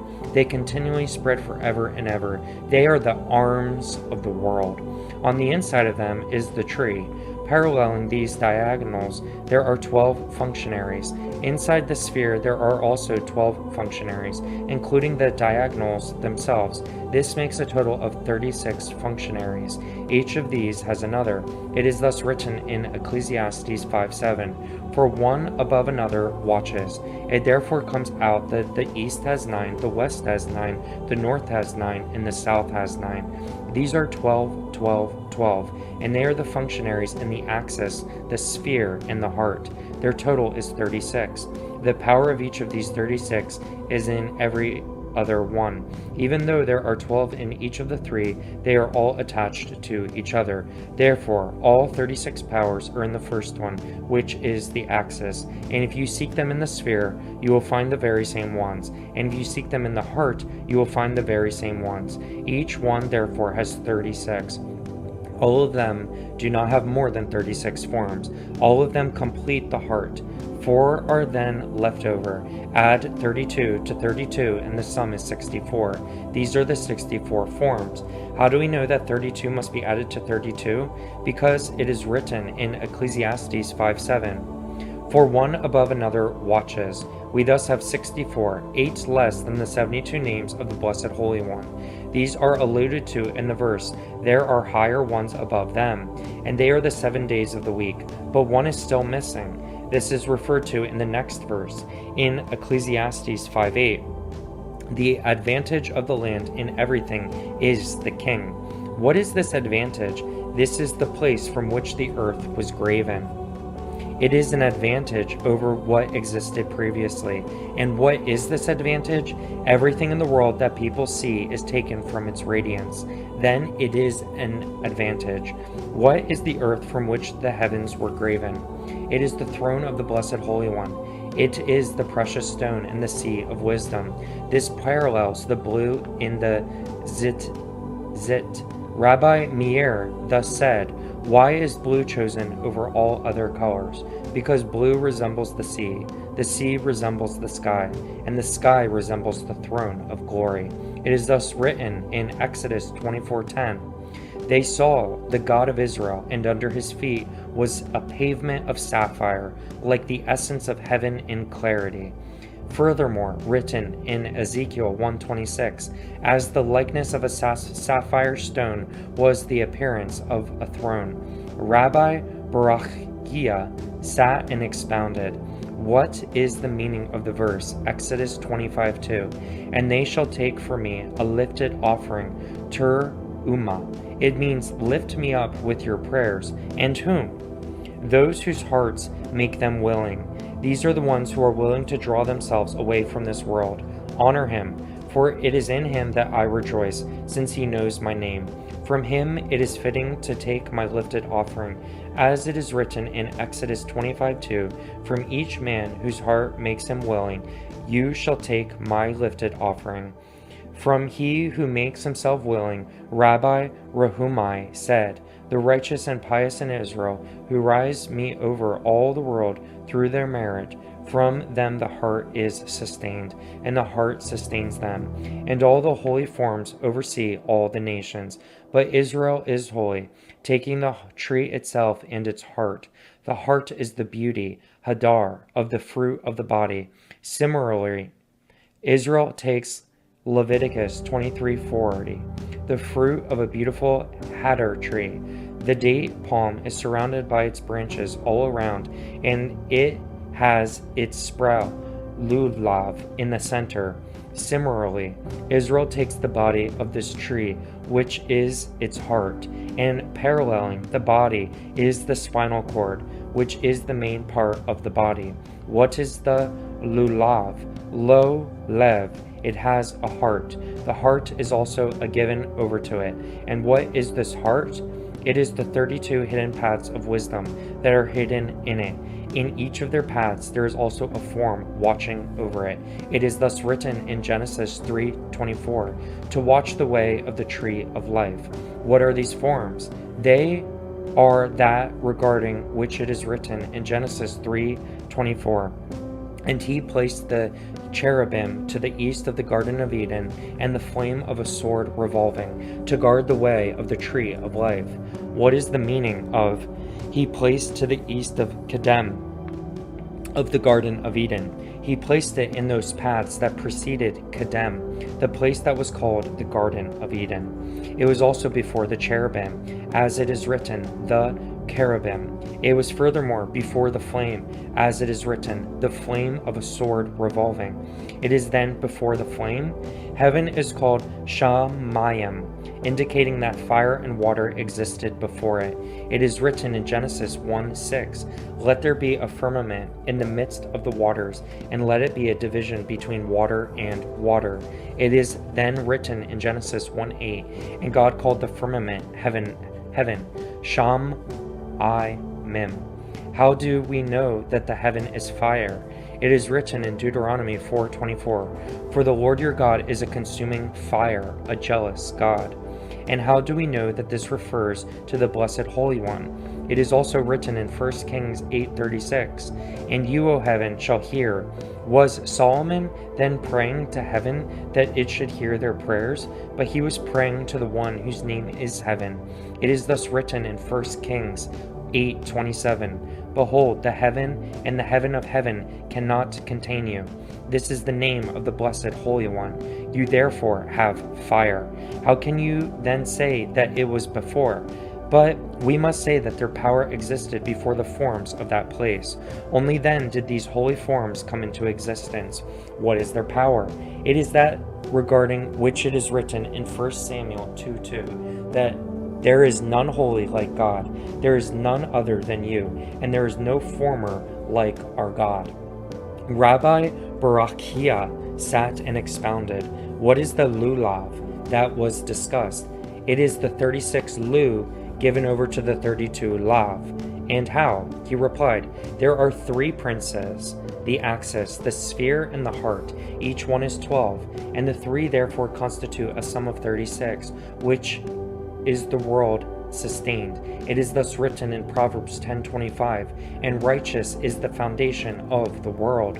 We learned that there is a single pillar extending from heaven to earth, and its name is righteous, Zadok. It is named after the righteous. When there are righteous people in the world, then it becomes strong. And when there are not, it becomes weak. It supports the entire world, as it is written, and righteousness is the foundation of the world. If it becomes weak, then the world cannot endure. Therefore, even if there is only one righteous person in the world, it is he who supports the world. It is therefore written, and a righteous one is the foundation of the world. You should therefore take my lifted offering from him first. In Exodus 25:3, and this is the lifted offering that you should take from them, from the rest. What is it? Gold, silver, and copper? Another explanation. It is written in Exodus 25:2, and they shall take for me, li, a lifted offering. They shall take the yod, which is the 10th, as a lifted offering to make it holy. How do we know that the 10th is holy? Because it is written in Leviticus 27:32, the 10th shall be holy to God. What is holy? That regarding which it is written in Ezekiel 44:30, the beginning of all the first fruits and every lifted offering of everything. It is furthermore written in Psalms 111:10, the beginning of wisdom is the fear of God. Do not read is the fear, but and the fear. The disciples asked Rabbi Eliezer, O Master, what is the meaning of the verse in Exodus 13:2, sanctify to me every firstborn? Does the Blessed Holy One then have a firstborn? He replied, sanctify to me, li, every firstborn, refers to nothing other than the second level of holiness. It is the name that is given to Israel. As it is written in Exodus 7:22, my son, my firstborn Israel. To the extent that we can express it, he was with them in the time of their oppression. It is therefore written in Exodus 4:27, send forth my son, and he will serve me, and not my firstborn. Rabbi Rahumai said, what is the meaning of the verse in Deuteronomy 22:7? You shall surely send away the mother, and the children you shall take for yourself. Why does it not say, you shall surely send away the father? But the scripture says, you shall surely send away the mother, in honor of the one who is called the mother of the world. It is thus written in Proverbs 2:3, for you shall call understanding a mother. What is the meaning of, and the children you shall take for yourself? Rabbi Rahumai said, these are the children that she raised. And who are they? They are the 7 days of creation, and the 7 days of Sukkot. Are the 7 then not the same as the 7 days of the week? The difference is that they are more holy. Regarding them, it is written in Leviticus 23:37, holy convocations. But then why not Shavuot, since that is also called Leviticus 23:21, a holy convocation? He replied, yes, but this is the one and the other is two. It is thus written in Exodus 12:16, the first day shall be a holy convocation, and the 7th day shall be a holy convocation. He said, why is Shavuot 1 day? Because the Torah was given to Israel on that day. And when the Torah was created in the beginning, the Holy Blessed One ruled his world alone with it. It is thus written in Psalms 111:10, "The beginning is wisdom, the fear of God. Thus being so, your holiness shall be yours by yourself." And what is Sukkot? He replied, "The letter Bet, house." It is thus written in Proverbs 24:3, "With wisdom a house is built." And how do we know that Sukkot has the connotation of a house?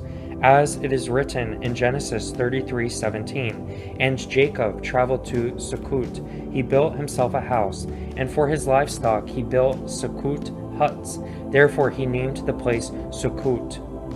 Rabbi Berachia sat and expounded, "What is the axis Tali?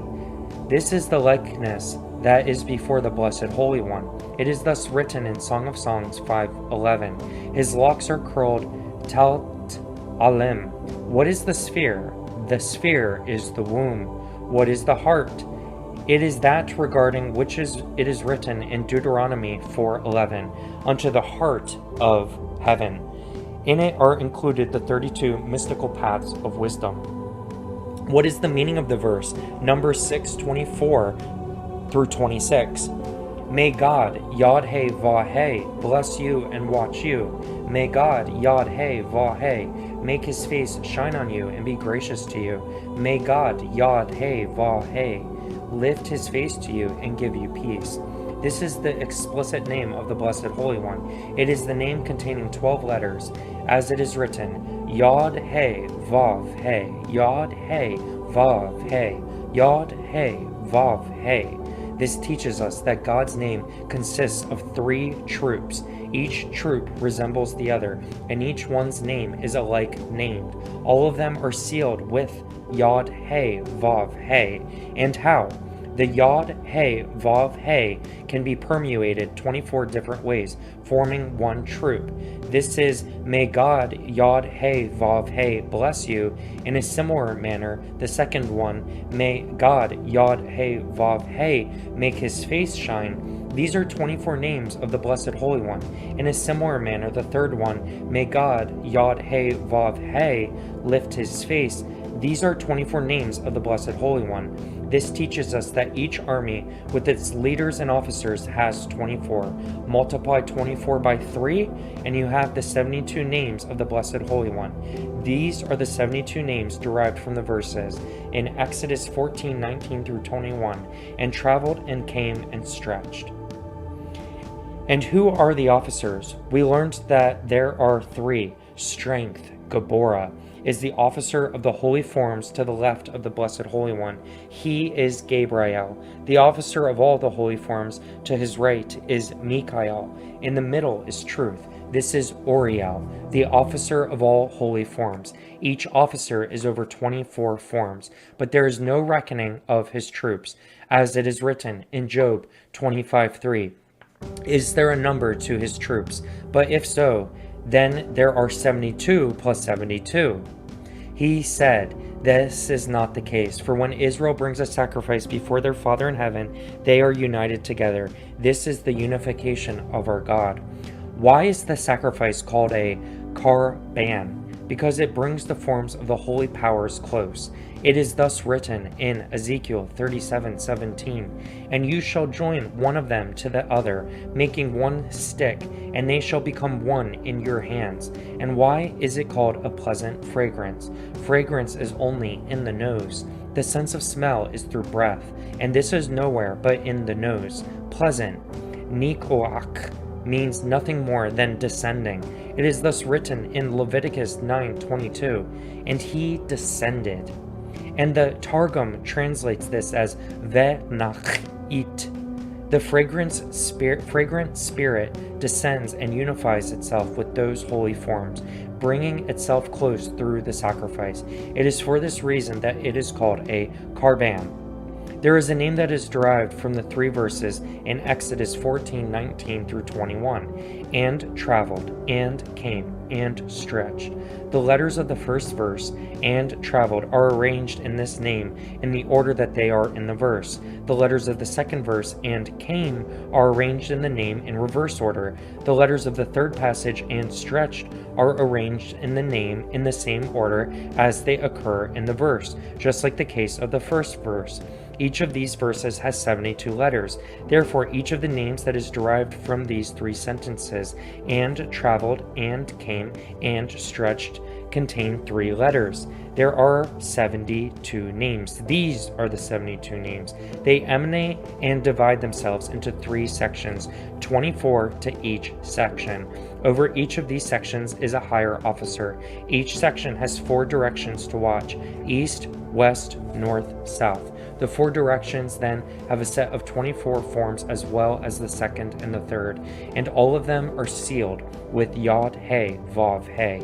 God of Israel, the living God, Shaddai, holy, high, and exalted, who dwells in eternity on high, whose name is holy, Yod He Vav He.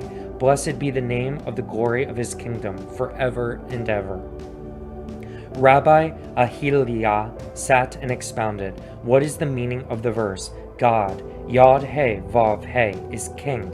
God, Yod He Vav He, was king. God, Yod He Vav He, will be king forever and ever. This is the explicit name Shem HaMepharash, for which permission was given that it be permuted and spoken. It is thus written in Numbers 6:27, "And they shall place my name upon the children of Israel, and I will bless them." This refers to the name containing 12 letters. It is the name used in the priestly blessing, "May God bless you." It contains 3 names, each with 4 letters, making a total of 12. Its vowel points are Yafal, Yafa'uel, and Yif'ol. If one safeguards it and mentions it in holiness, then all his prayers are heard. And not only that, but he is loved on high and below, and immediately answered and helped. This is the explicit name that was written on Aaron's forehead. The explicit name containing 72 letters and the explicit name containing 12 letters were given over by the Blessed Holy One to Maria, who stands before the curtain. He gave it to Elijah on Mount Carmel, and with them he ascended and did not taste death. These are the explicit holy exalted names. There are 12 names, one for each of the 12 tribes of Israel.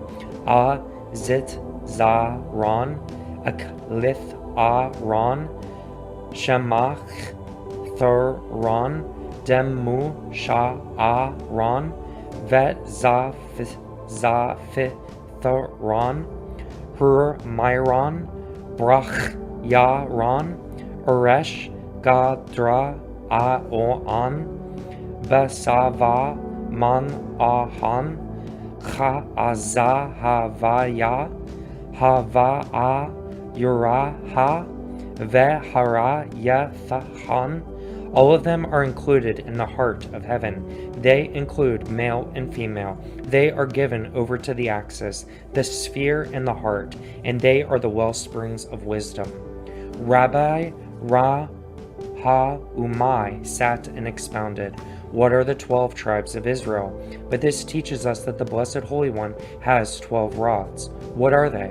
What is this like? A king had a beautiful fountain, and all his brothers has no water other than this fountain, and could not endure for thirst. What did he do?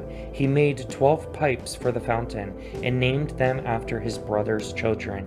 He then said to them, "If the sons are as good as their fathers, they will be worthy, and I will let water flow through the pipes. The fathers will then drink all they wish, and so will the sons. But if the sons are not worthy, and they do not do what is right in my eyes, then regarding this, these pipes will stand. I will give them water only on the condition that they give none to their children, since they do not obey my will." What is the meaning of the word shevet, tribe? It is something simple and not square. What is the reason? Because it is impossible to have one square inside of another square. A circle inside a square can move, A square inside a square cannot move. What is the things that are circular? They are the vowel points in the Torah of Moses, for these are all round. They are the letters like the soul, which live in the body of man. It is impossible for man to come unless the Spirit endures within him. It is impossible for him to speak anything great or small without it. In a similar manner, it is impossible to speak a word great or small without the vowel points. Every vowel point is round, and every letter is square. The vowel points are the life of the letter, and through them the letters endure. These vowel points come through the pipes to the letters through the fragrance of a sacrifice, which immediately descend. It is therefore called a descending pleasant fragrance to God, indicating that it descends to God. This is the meaning of the verse in Deuteronomy 6:4. Hear, O Israel, the Lord is our God, the Lord is one. Rabbi Yochanan said, what is the meaning of the verse in Exodus 15:3? God is a man-ish of war. God, Yod-Heh-Vah-Heh, is his name. Man-ish indicates a sign. The Targum thus renders, God is a man of war, as God is the master of victory in war. What is this master? Aleph is the first, the holy palace. Do we then say that the palace is holy? Instead we say, the palace of the Holy One. Yod is the 10 sayings with which the world was created. What are they? They are the Torah of truth, which includes all worlds. What is the Shin? He said, it is the root of the tree. The letter Shin is the root of a tree. What is this tree that you mentioned? He said, it represents the powers of the Blessed Holy One, one above the other. Just like a tree brings forth fruit through water, so the Blessed Holy One increases the powers of the tree through water. What is the water of the Blessed Holy One? It is wisdom. It is the soul of the righteous. They fly from the fountain to the great pip, ascend and attach themselves to the tree. Through what do they fly? Through Israel. Why they are good and righteous? The divine presence dwells among them. Their deeds then rest in the bosom of the Blessed Holy One, and he makes them fruitful and multiplies them. How do we know that the divine presence is called Zedek, righteous? It is written in Deuteronomy 33:26, he who rides in the heavens is your help, and his majesty is in the skies. Shech Akim. It is written in Isaiah 45:8, the skies, Shechakim, run with righteous, Zedek. Zedek is the divine presence, as it is written in Isaiah 1:21, righteousness, Zedek, dwells in it. Righteousness was given to David, as it is written in Psalm 146:10, may God reign forever, your God, O Zion, for generation to generation.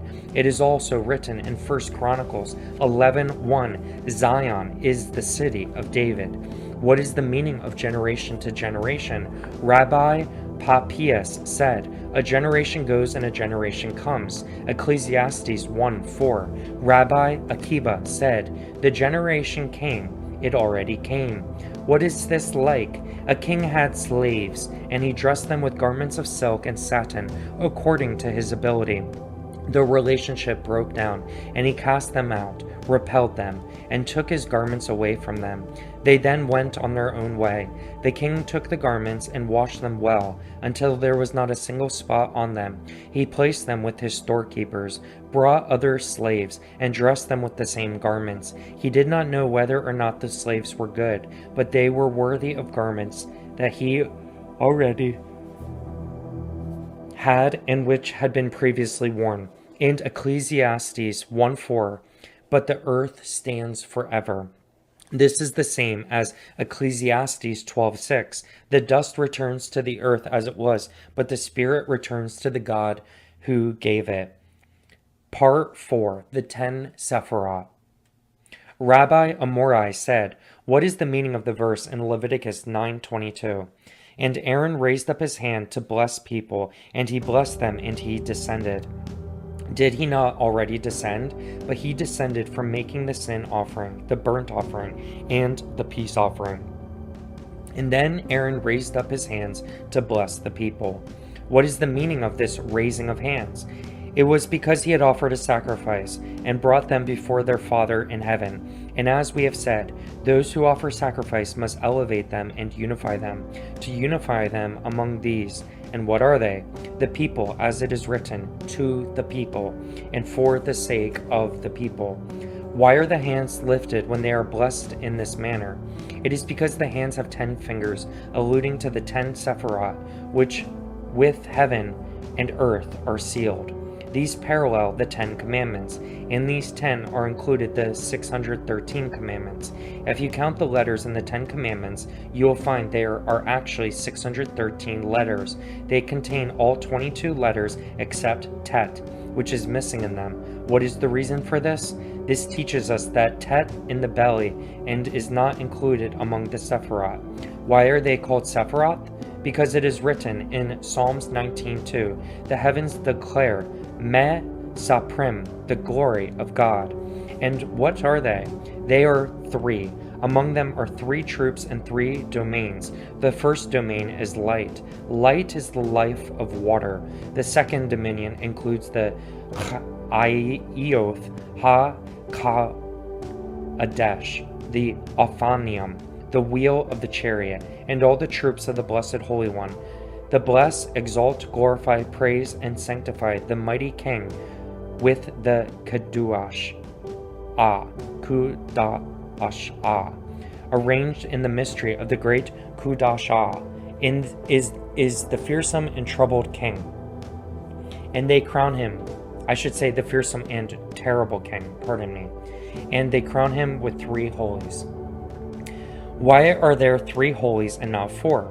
Because the holiness on high is 3 by 3, and it is thus written, God is king, God was king, God will be king forever and ever. It is also written in Numbers 6:24-26, May God bless you, may God shine upon you, may God lift you up. It is furthermore written in Exodus 34:6, God, Yod He Vav He, God, Yod He Vav He. The third one includes the rest of God's attributes. What are they? God, merciful, and gracious, the 13 attributes. What is the meaning of holy, holy, holy, holy? Followed by the Lord of hosts, the whole earth is filled with his glory. The holy is the highest crown. The second holy is the root of the tree. The third holy is attached and unified in the mole. The Lord of hosts, the whole earth is filled with glory. His glory. What is the holy that is attached and unified? What is this like? A king had sons, who in turn also had sons. When the sons do his will, he mingles with them, supports them, and satisfies them. He gives them all everything good, so that they should be able to satisfy their children. But when the grandchildren do not do his will, then he only gives the fathers as much as they need. What is the meaning of, the whole earth is filled with his glory? This is the earth that was created on the first day. It is on high, filled with God's glory, and paralleling the land of Israel. And what is this glory? It is wisdom, as it is written in Proverbs 3:35, the wise shall inherit glory. What is God's glory? What is this like? A king had a matron in his chamber, and all his troops delighted in her. She had sons, and each day they came to see the king and to bless him. They asked him, Where is your mother? He replied, You cannot see her now. They said, Let her be blessed wherever she is. What is the meaning of from his place? This indicates that none know his place. This is like a royal princess who came from a far place. People did not know her origin, but they saw that she was a woman of valor, beautiful, refined in all her ways. They said, She certainly originates from the side of light, for she illuminates the world through her deeds. They asked her, From where are you? She replied, From my place. They said, If so, the people of your place are great. May you be blessed, and may your place be blessed. Is this glory of God then not one of his hosts? Is it not inferior? Why then do they bless it? But what is this like? A man had a beautiful garden outside the garden, but close to it. He had a pleasant section of field. On this section, he planted a beautiful flower garden. The first thing that he would water would be his garden. The water would spread over the entire garden. It would not reach the section of field, however, since it was not attached, even though it was all one. He therefore opened a place for it and watered it separately. Rabbi Rahumai said, "Glory, kavod, and heart, lev, both have the same value. They are both one. But glory refers to its function on high, and heart refers to its function below. God's glory and the heart of heaven are therefore both identical." Rabbi Yochanan said, "What is the meaning of the verse in Exodus 17:11? And it was when Moses would raise his hands, Israel would prevail, and when he would lower his hands, Amalek would prevail." This teaches us that the whole world endures because of the lifting of hands. Why? Because the name of the power given to Jacob is Israel. Abraham, Isaac, and Jacob were each given a particular power. The counterpart of the attribute in which each one walked was given to him. And Abraham did deeds of kindness. He prepared food for everyone in his area and for all wayfarers. He acted kindly and went out to greet them, as it is written in Genesis 18:2. And he ran to greet them. Not only that, but in Genesis 18:2, he bowed to the earth. This was a complete act of kindness. God therefore granted him the same measure and gave him the attribute of kindness, Hesed. It is thus written in Micah 7:20, "You gave truth to Jacob, kindness to Abraham, as you swore to our fathers from the days of yore." What is the meaning from days of yore? This teaches us that if Abraham did not do deeds of kindness, then he would not have been worthy of the attribute of truth. Jacob would then not have been worthy of the attribute of truth. In the merit through which Abraham was worthy of the attribute of kindness, Isaac became worthy of the attribute of terror. It is thus written in Genesis 31:53, "And Jacob swore by the terror of his father Isaac." Does anyone then swear in this manner, mentioning his belief in the terror of his father? But up until that time, Jacob had not been given any power. He therefore swore by the power that was given to his father. It is for this reason that it is written, "And Jacob swore by the terror of his father Isaac." What is it? It is chaos. It emanates from evil and astounds people. And what is that? It is that regarding which it is written in 1 Kings 18:38, "And fire came down and it consumed the burnt offering, and the stones and the earth, and it evaporated the water that was in the trench." It is also written in Deuteronomy 4:24, "The Lord your God is a consuming fire, a jealous God." What is kindness? It is the Torah, as it is written in Isaiah 55:1, "Ho, let all who are thirsty come for water. Let he without silver come. Kindness is silver." It is thus written, "Come, stock up, eat. Come, stock up wine and milk, without silver and without payment." He fed you the Torah and taught you, for you have already learned it through the merit of Abraham, who did deeds of kindness. Without silver he would feed others, and without payment he would give them wine and milk. Why wine? Why milk? What does one have to do with the other? But this teaches us that wine is terror and milk is kindness. Why is wine mentioned first? Because it is closer to us. Do you then think that this refers to actual wine and milk? We must say that it is the likeness of wine and milk. Through the merit of Abraham, who is worthy of the attribute of kindness, Isaac was worthy of the attribute of terror. And because Isaac was worthy of the attribute of terror, Jacob was worthy of the attribute of truth, which is the attribute of peace. God bestowed him according to his measure. It is thus written in Genesis 25:27, "Jacob was a complete man, dwelling in tents." The word complete means nothing other than peace. It is thus written in Deuteronomy 18:13, "You shall be complete with the Lord your God." And the Targum renders this, "You shall be at peace, shalom," and the word complete refers to nothing other than the Torah. It is written in Malachi 2:6, "A Torah of truth was in his mouth." What is written in the very next phrase? It states, "With peace and uprightness he walked before me." Uprightness is nothing other than peace, as it is written in Psalms 25:21, "Complete and upright."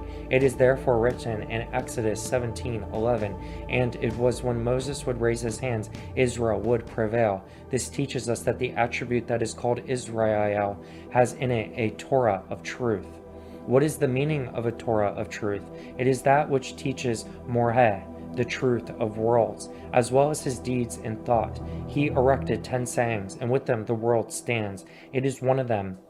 In man, he created 10 fingers, paralleling these 10 sayings. Moses raised his hands and concentrated to some degree on the attribute that is called Israel, which contains the Torah of truth. With his 10 fingers, he alluded that he was upholding the 10.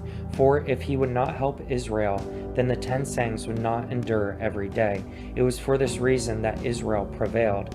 And when he lowered his hands, Amalek prevailed. Would Moses then do anything that would cause Amalek to prevail? Because it is forbidden for a person to stand for 3 hours with his hands spread out to heaven. His disciples asked, "To whom are the hands raised?" He replied, "To the heights of heaven." How do we know this? It is written, Habakkuk 3:10, "The deep gives forth its voice, it lifts up its hands on high." This teaches us that the lifting of hands is only to the heights of the heaven. When among Israel there are people who are wise and know the mysteries of the glorious name, and they lift up their hands, they are immediately answered. It is also written, Isaiah 58:9, "Then Oz, you will call and God will answer. And if you call God, then Oz will answer you immediately." What is the meaning of then? This teaches us that it is not permissible to call Aleph alone. It may only be called through the 2 letters that are attached to it, which sit first in the kingdom. Together with the Aleph, they are then 3. 7 of the 10 sayings then remain, and this is the Zion. It is also written in Exodus 15:1, "Then as sang Moses and the children of Israel." What are the 10 sayings? The first is the highest crown. Blessed and praised be its name and its people. Who are its people? They are Israel. It is thus written in Psalms 103, "Know that the Lord is God. He made us, and not lo, we, his people." The verse then reads, "To Aleph are we, to recognize and know the unity of unities, who is unified in all his names." The second one is wisdom. It is written in Proverbs 8:22, "God procured me the beginning of his way, before his works, from then, Oz, a beginning, is nothing other than wisdom," as it is written in Psalm 111:10. The beginning is wisdom, the fear of God. The third one is the quarry of the Torah, the treasury of wisdom, the quarry of the Spirit of God. This teaches us that God carved out all the letters of the Torah, engraved it with spirit, and with it made all forms. This is the meaning of the verse in 1 Samuel 2:2. "There is no rock, Zur, like our God. There is no former Zayur like our God." These are 3. What are the fourth? The fourth is Deuteronomy 33:21, the charity of God, his merit and his kindness, Hesed, to all the world. This is the right hand of the Blessed Holy One. What is the fifth? The fifth is the great fire of the Blessed Holy One. Regarding this, it is written in Deuteronomy 18:16, "Let me see the great fire, no more, lest I die." This is the left hand of the Blessed Holy One. What are they? They are the Ha'iyaf, Ha-Kadesh, and the Holy Seraphim. To their right and their left, they are the pleasant ones, which ascend higher and higher, as it is written in Ecclesiastes 5:7, "And ones higher than they." It is also written in Ezekiel 1:18, "And as for their height, they had height, and they had fear, and their height was filled with eyes around the 4. And around him are angels. Those around them also bow down before them, kneeling and declaring, 'The Lord, he is God. The Lord, he is God.'" The sixth one is the throne of glory, crowned, included, praised, and hailed. It is the house of the world to come, and its place is in wisdom. It is thus written in Genesis 1:3, and God said, "Let there be light," and there was light. And Rabbi Yochanan said, "There were two lights, as it is written, and there was light." Regarding both of them, it is written in Genesis 1:4 that it was good. The Blessed Holy One took one light and stored it away for the righteous in the world to come. Regarding this, it is written in Psalms 31:20, "How great is the good that you have hidden away for those who fear you, that you have accomplished for those who find shelter in you." We learn that no creature could look at the first light. It is thus written in Genesis 1:4, "And God saw the light that it was good." It is furthermore written in Genesis 1:21, "And God saw all that he made, and behold, it was very good." God saw all that he had made, and saw shining brilliant good. He took that good and included it in the 32 paths of wisdom, giving to this world. This is the meaning of the verse, Proverbs 4:2. "I have given you a doctrine of good, my Torah, do not abandon it." We say that this is the treasury of the oral Torah, the Blessed Holy One. This attribute is considered to be included in this world, and it is the oral Torah. If you keep this attribute in this world, then you will be worthy of the world to come, which is the good stored away for the righteous. What is it? It is the force of the Blessed Holy One. It is thus written in Habakkuk 3:4, "And the glow will be like light. The glow that was taken from the first light will be like our light if his children keep the Torah and commandment that I wrote to teach them." It is thus written in Proverbs 1:8, "Hear, my son, the admonition of your father, and do not abandon the Torah of your mother." As it is written in Habakkuk 3:4, "He has raised from his hand, and his hidden force is there." What is this, his hidden force? This is the light that was stored away and hidden, as it is written in Psalms 31:20, "That you have hidden away for those who fear you." What remains for us in that which you have accomplished for those who find shelter in you? These are the ones who find shelter in your shadow in this world, who keep your Torah, observe your commandments, and sanctify your name, unifying it secretly and publicly. The verse thus concludes, "In the sight of the sons of man." Rabbi Rahumai said, "This teaches us that Israel had light. Torah is light, as it is written in Proverbs 6:23, "For a commandment is a lamp, Torah is light." And we say that a lamp is a commandment, illumination, ora, oral Torah, and light, or, is the written Torah. Why? Because this light has already been kept. It is called light. What is this like? A room was hidden at the end of a house. Even though it is day and there is bright light in the world, one cannot see in this room unless he brings along a lamp. The same is true of the oral Torah. Even though it is a light, it needs the written Torah to answer its question and explain its mystery. Rabbi Rahumai said, "What is the meaning of the verse in Proverbs 6:23? And the way of life is the rebuke of admonition." This teaches us that when a person accustoms himself to the study of the mystery of creation and the mystery of the chariot, it is impossible that he not stumble. It is therefore written in Isaiah 3:6, "Let this stumbling be under your hand." This refers to things that a person cannot understand unless they cause him to stumble. The Torah calls it the rebuke of admonition, but actually it makes one worthy of the way of life. When one who wishes to be worthy of the way of life must therefore endure the rebuke of admonition. Another explanation, life. Life is the Torah, as it is written in Deuteronomy 30:19, "And you shall choose life."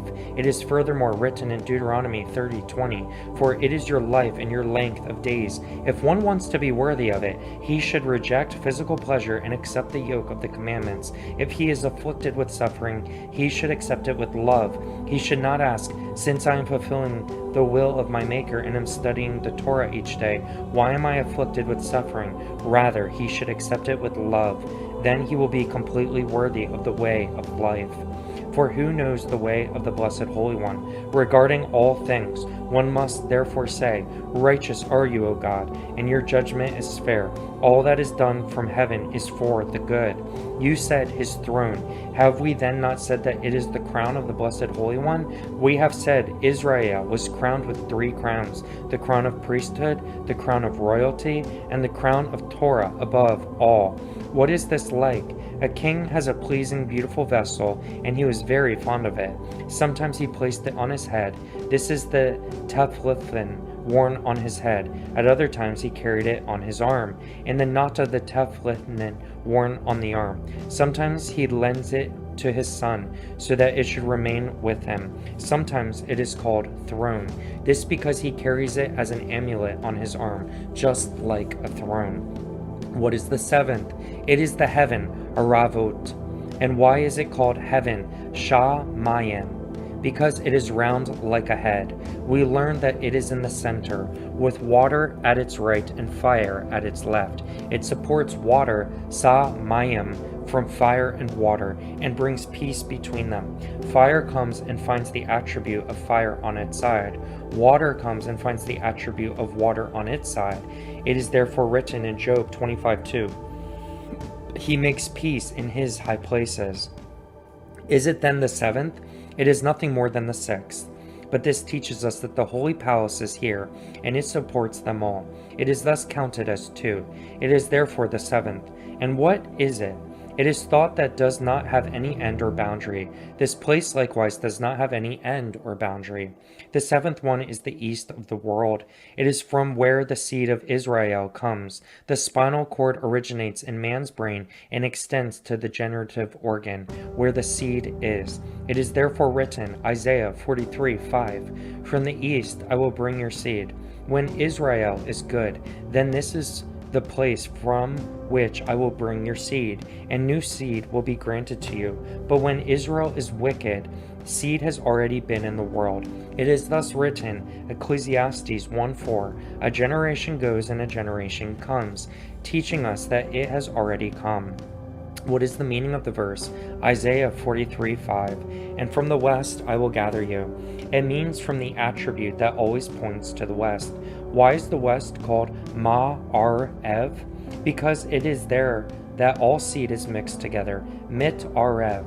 What is this like? A king's son had a beautiful bride, and he hid her in the chamber. He took riches from his father's house and constantly brought it to her.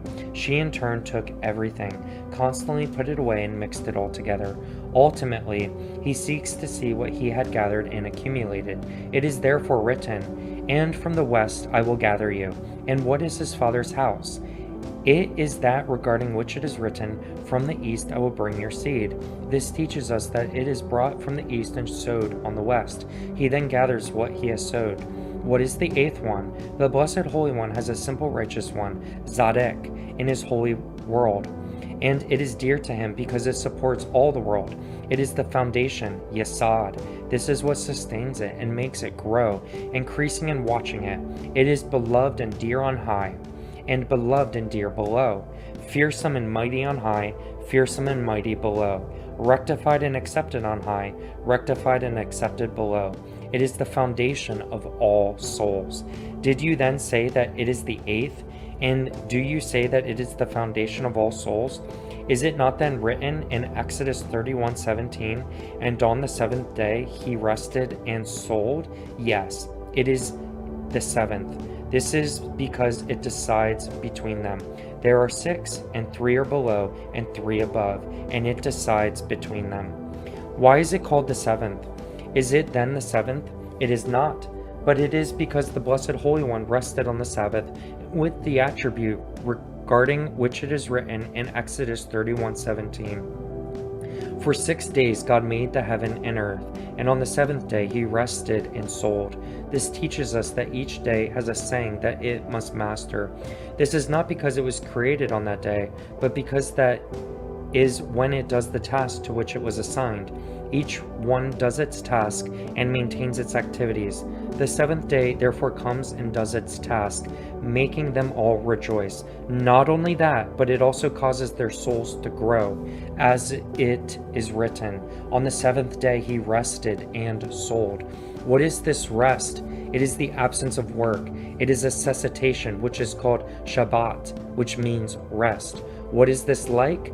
A king had 7 gardens, and in the middle one contained a fountain, welling up from a living source. 3 gardens are at its right, 3 at its left. When it performed its function and overflowed, they all rejoiced, saying, "It overflowed for our sake." It waters them and makes them grow, while they wait and rest. Do we then say that it waters the 7?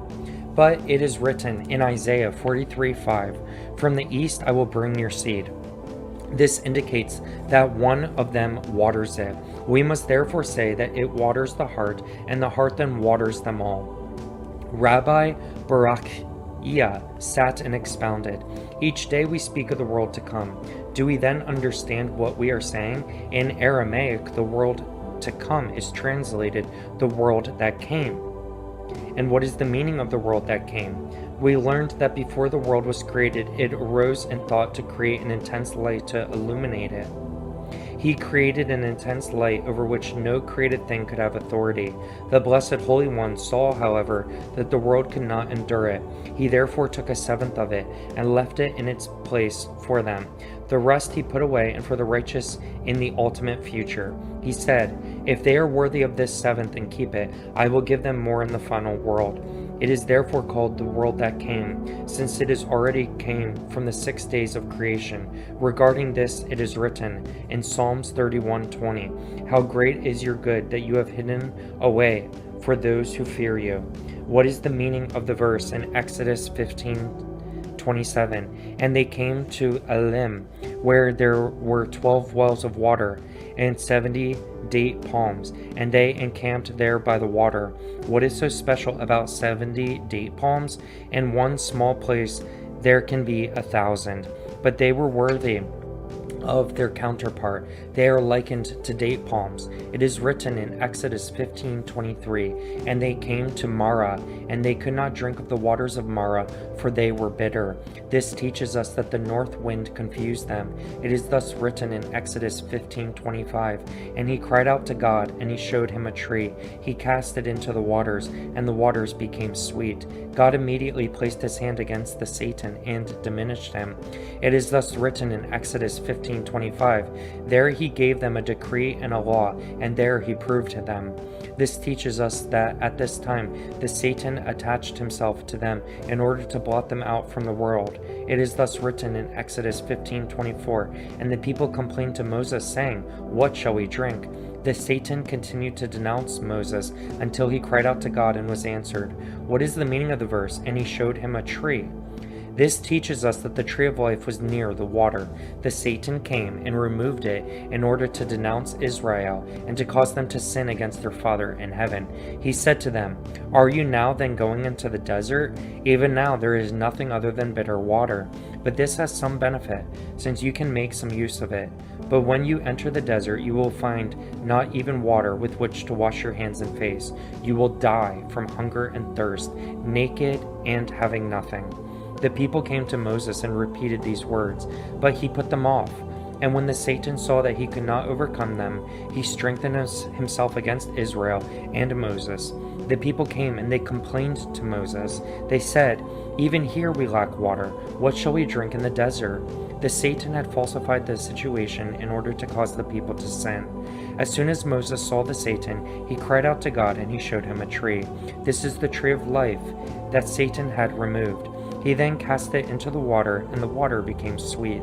The Blessed Holy One then gave the Satan a decree and a law, and it was there that he proved Israel. The Blessed Holy One warned Israel, saying, Exodus 15:26, "If you listen to the voice of the Lord your God, I will not bring harm upon you, for I am the God who heals you." What is this like? A king had a beautiful daughter, and others desired her. The king knew about it, but he could not find those who wanted to bring his daughter to evil ways. He came to his house and warned her, saying, "My daughter, do not pay attention to the words of these enemies, and they will not be able to overcome you. Do not leave the house, but do all your work at home. Do not sit idle even for a single moment. Then they will not be able to see you and harm you." They have one attribute, which causes them to leave aside every good way and choose every evil way. When you see a person directing himself along a good way, they hate him. What is the attribute? It is the Satan. This teaches us that the Blessed Holy One has an attribute whose name is evil. It is to the north of the Blessed Holy One, as it is written in Jeremiah 1:14. From the north will evil come forth upon all the inhabitants of the earth. Any evil that comes to all the inhabitants of the earth comes from the north. What is this one attribute? It is the form of a hand. It has many messengers, and the name of them all is evil. Some of them are great, some are small, but they all bring guilt to the world. This is because chaos is towards the north. Chaos, to who, is nothing other than evil. It confounds Taha, the world, and causes people to sin. Every evil urge, Yetzir Hara, that exists in man comes from there. And why is it placed to the left? This is because it does not have any authority, any place in the world except in the north. It is not accustomed to be anywhere except in the north. It does not want to be any place but in the north. If it remained the south until it learned the routes of the south, how could it lead others astray? It would have to stay there for days until it learned, and then it could not cause people to sin. It therefore is always in the north to the left. This is the meaning of the verse in Genesis 8:21, "For the urge of man's heart is evil from his youth." It is evil from his youth, and it does not incline other than to the left, for it is already accustomed to be there. It is regarding this that the Blessed Holy One said to Israel, Exodus 15:26, "If you listen to the voice of the Lord your God, and do what is upright in his eyes, and give ear to his commandments, and not to the commandments of the evil urge, and keep all his decrees, and not the decrees of the evil urge, for I am God who heals you." What does the evil urge gain? What is this like? A king appointed clerks over the lands of his kingdom, over his work and over his merchandise. Each and every thing had its clerk. There was one clerk in charge of the storehouse containing good food. Another was in charge of the storehouse containing stones. Everyone came to the storehouse containing good food. The clerk in charge of the storehouse of stones came and saw that people were only buying from the other. What did he do? He sent his messengers to tear down the weak houses. They could not do so, however, to the strong ones. He said, "In the time that it takes to tear down one strong home, you can tear down 10 weak ones. People then all come and buy stones from me, and I will not be inferior to the others." It is thus written in Jeremiah 1:14, "From the north will evil come forth upon all the inhabitants of the earth." The verse then continues in Jeremiah 1:15, "For I call all the families of the kingdom of the north, says God, and they will come, and each one will place his throne at the opening of the gates of Jerusalem. Evil will be their business, and the evil will urge, also constantly strive." The word Satan means turning aside. Since he turns all the world aside to the balance of guilt, how is this indicated? It is written in Genesis 38:16, "And he turned aside to her." And the Targum renders this Vesata. It is likewise written in Proverbs 4:15, "Turn aside, sit from it and pass on." What is the significance of the 70 date palms? They had accepted upon themselves the commandments, as it is written in Exodus 15:26. "If you listen to the voice of the Lord your God." Immediately after this we find in Exodus 15:27, "And they came to Elimah." What is the meaning of Elimah? It is Eli-ma, to me is what? Where there were 12 wells of water. At first God gave it to them as wells, and in the end he gave it back to them as stones. It is thus written in Joshua 4:9, 12 stones. What is the reason? It is because the Torah was originally likened to water in the world. Only later was it put in permanent place. Water, however, is here one day and elsewhere the next. What are the 70 date palms? This teaches us that the Blessed Holy One has 70 structures. These draw down the 12 simple ones. Just like water is simple, so are these simple. How do we know that the date palm is a structure? Because it is written. Song of Solomon 7:8. Your structure is like a date palm. Besides that, there are 70 kinds of date palms. It is therefore written that there were 70 date palms. One was not like the other. Their functions were all different, and the taste of one was not like the taste of the other. You said that the 70 date palms represent the 70 structures, but have you not said that there are 72? There are 71. Israel makes 72, but it is not included. But did you not say that there were 70? One is the officer of the Satan. What is this like? A king had sons and brought slaves for them. The king then told his sons, I am giving you all equally. One of them replied, I do not want to be with you, for I have the power to steal everything from you. The king then said, because of this you will not have a portion among them at all. He did what he could. He went out and lay in wait for the slaves, showing them much gold, jewels, and troops. He said, come over to me. What did the king do? He amassed his armies together with the armies of all his sons. He showed them to the slaves and said, do not let him trick you into thinking that his armies are stronger than mine. Behold, the troops of that son. He is deceitful and wants to rob you. Therefore, do not listen to him, for at first he will speak smoothly in order to entice you into his trap, but in the end he will laugh at you. You are my slaves, and I will do for you everything good if you turn away from him and do not listen to him. He is the prince of chaos. It is thus written in 1 Samuel 12:21, do not turn aside, for you will follow chaos. It will not help or save, for it is chaos, but it can do harm. The advice that I give you is that you should, in Exodus 15:26, listen to the voice of the Lord your God, do what is right in his eyes, and give ear to his commandments, and keep all his decrees. When you keep all his decrees then, all the sickness that I brought upon the Egyptians I will not bring upon you. Why did he say all this? In order to close all doors, so that he should not find you soft at times and hard at times. When you keep all his decrees, then all the sickness that I brought upon the Egyptians through my hand, I will not bring upon you. What is the meaning, for I am God who heals you? This means that even when he comes and strikes, I am God who heals you. Why do you call it the 8? Because with it the 8 are begun, and with it the 8 numbers are completed. In function, however, it is the 7th one. And what are they that were begun? This is the fact that a child enters the covenant and circumcision when 8 days old. Are they then 8? They are nothing more than 7. Why then did the Blessed Holy One say 8? Because there are 8 directions in man. What are they? They are as follows: the right and left hands, the right and left legs, the head, the body, and the covenant, as an arbitrator, and his wife, who is his mate.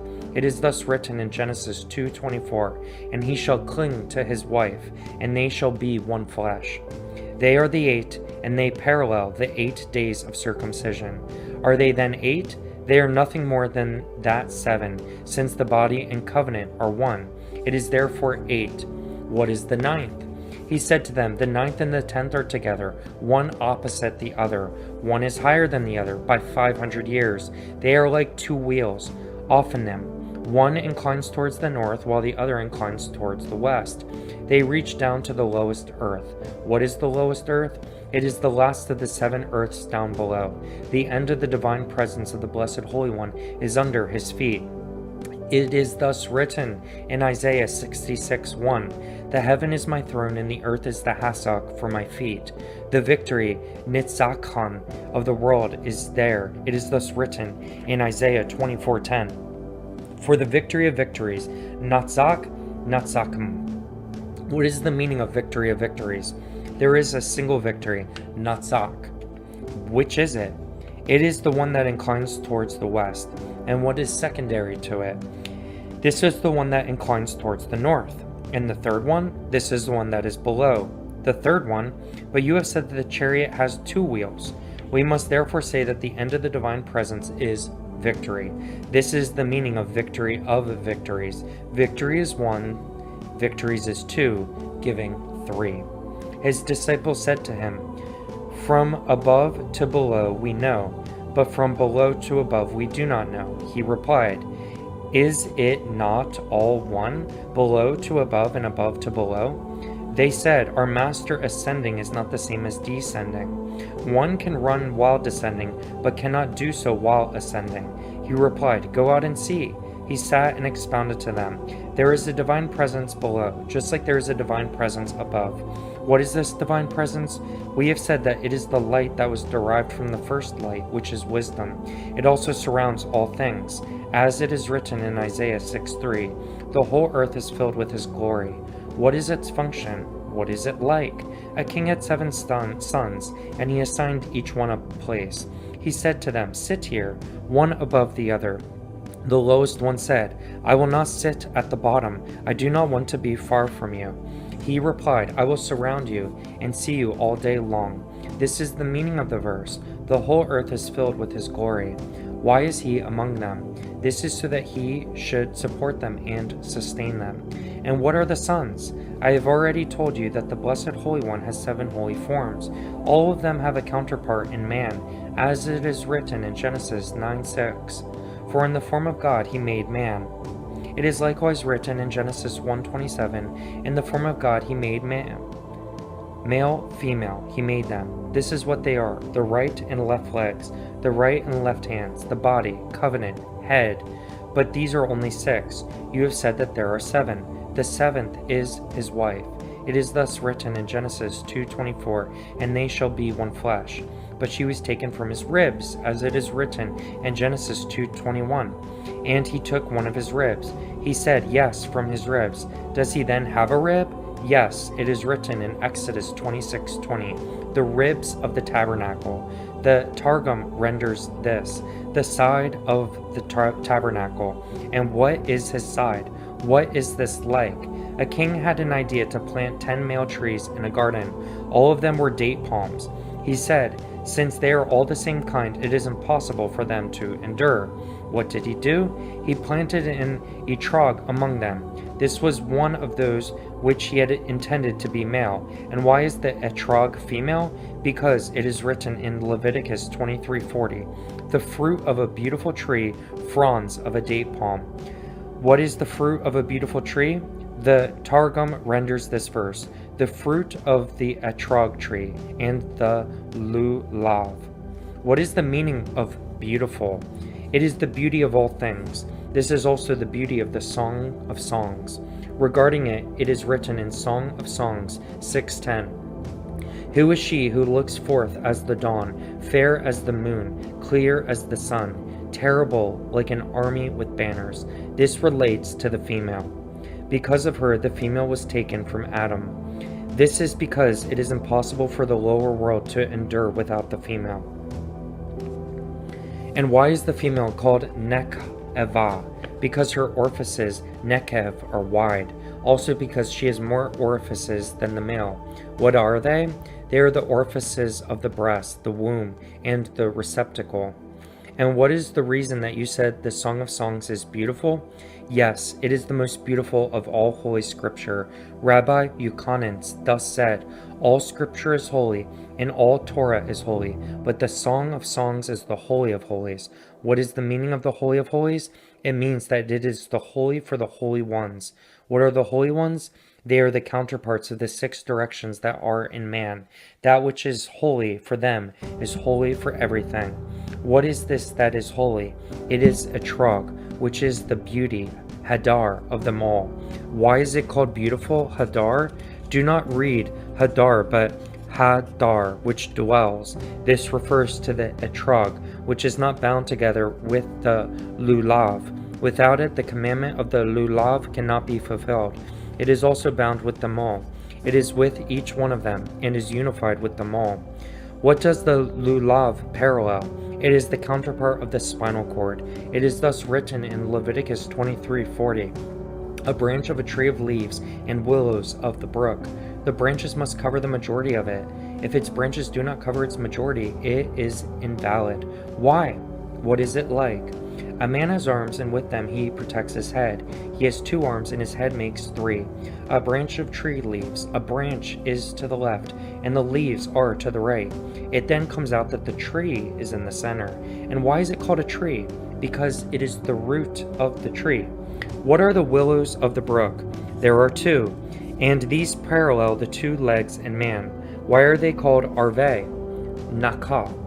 Because the greater of the 2 is inclined towards the west, Ma'arev, and draws its strength from them. The one to the north is smaller, then by a journey of 500 years. It is on the northwest side, through which it functions. It is named after it, since they are both mixed, Arav. Another explanation, they are called Arve Nakal, because the function of one is sometimes mixed, Ma'arav, with that of the other. Why are they called willows of the brook? This is because the place in which they are fixed, which is called brook. It is written thus in Ecclesiastes 1:7, all the brooks go to the sea, but the sea is not filled. What is the sea? We say that it is the etrog. How do we know that each of the 7 attributes is called a brook? Nakal, because it is written in Numbers 21:19, from gift to Nakalio. Do not read Nakalio, but Nakle, El, brooks of God. And all 6 then go on one path to the sea. What is this path?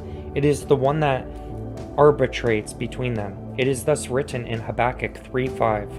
Before him goes the pestilence, and fiery bolt at his feet. All of them go to that pipe, and from that pipe to the sea. This is the meaning of the verse, from gift to brooks of God. It is the place that is given, namely the brain. From there they go to the brooks of God, and from brooks of God to Bamot. What is Bamot? As the Targum renders it, Ramta, or heights. This is the Segal that follows the Zarqa, and Bamot to the valley that is in the field of Moab, the head of the cliff, and it looks down on the face of Yeshaman. And from the heights, Bamot to the valley that is the field of Moab. This is which is prepared. And what is that which was in the field of Moab? Do not read Moab, but Mayav, from a father. This is the father, regarding which it is written in Genesis 26:5, because Abraham hearkened to my voice, kept my trust, my commandments, and my decrees. What is this field? It is the one that is at the head of the cliff, and which also looks down on the face of the Yeshaman. It is interpreted to mean heaven. Regarding that pipe, it is written in Song of Songs 4:15, a fountain of gardens, a well of living waters flowing from Lebanon. What is Lebanon? We say that this is wisdom. What are the willows of the brook? Nakal? We say that it is that which gives inheritance, Nak Allah, to Israel. It refers to the 2 wheels of the chariot. We learned that there are 10 spheres and 10 sayings. Each sphere has its saying. It is not surrounded by it, but rather it surrounds it. This world is like a mustard seed inside a ring. Why? Because the spirit that blows upon it, through which it is sustained.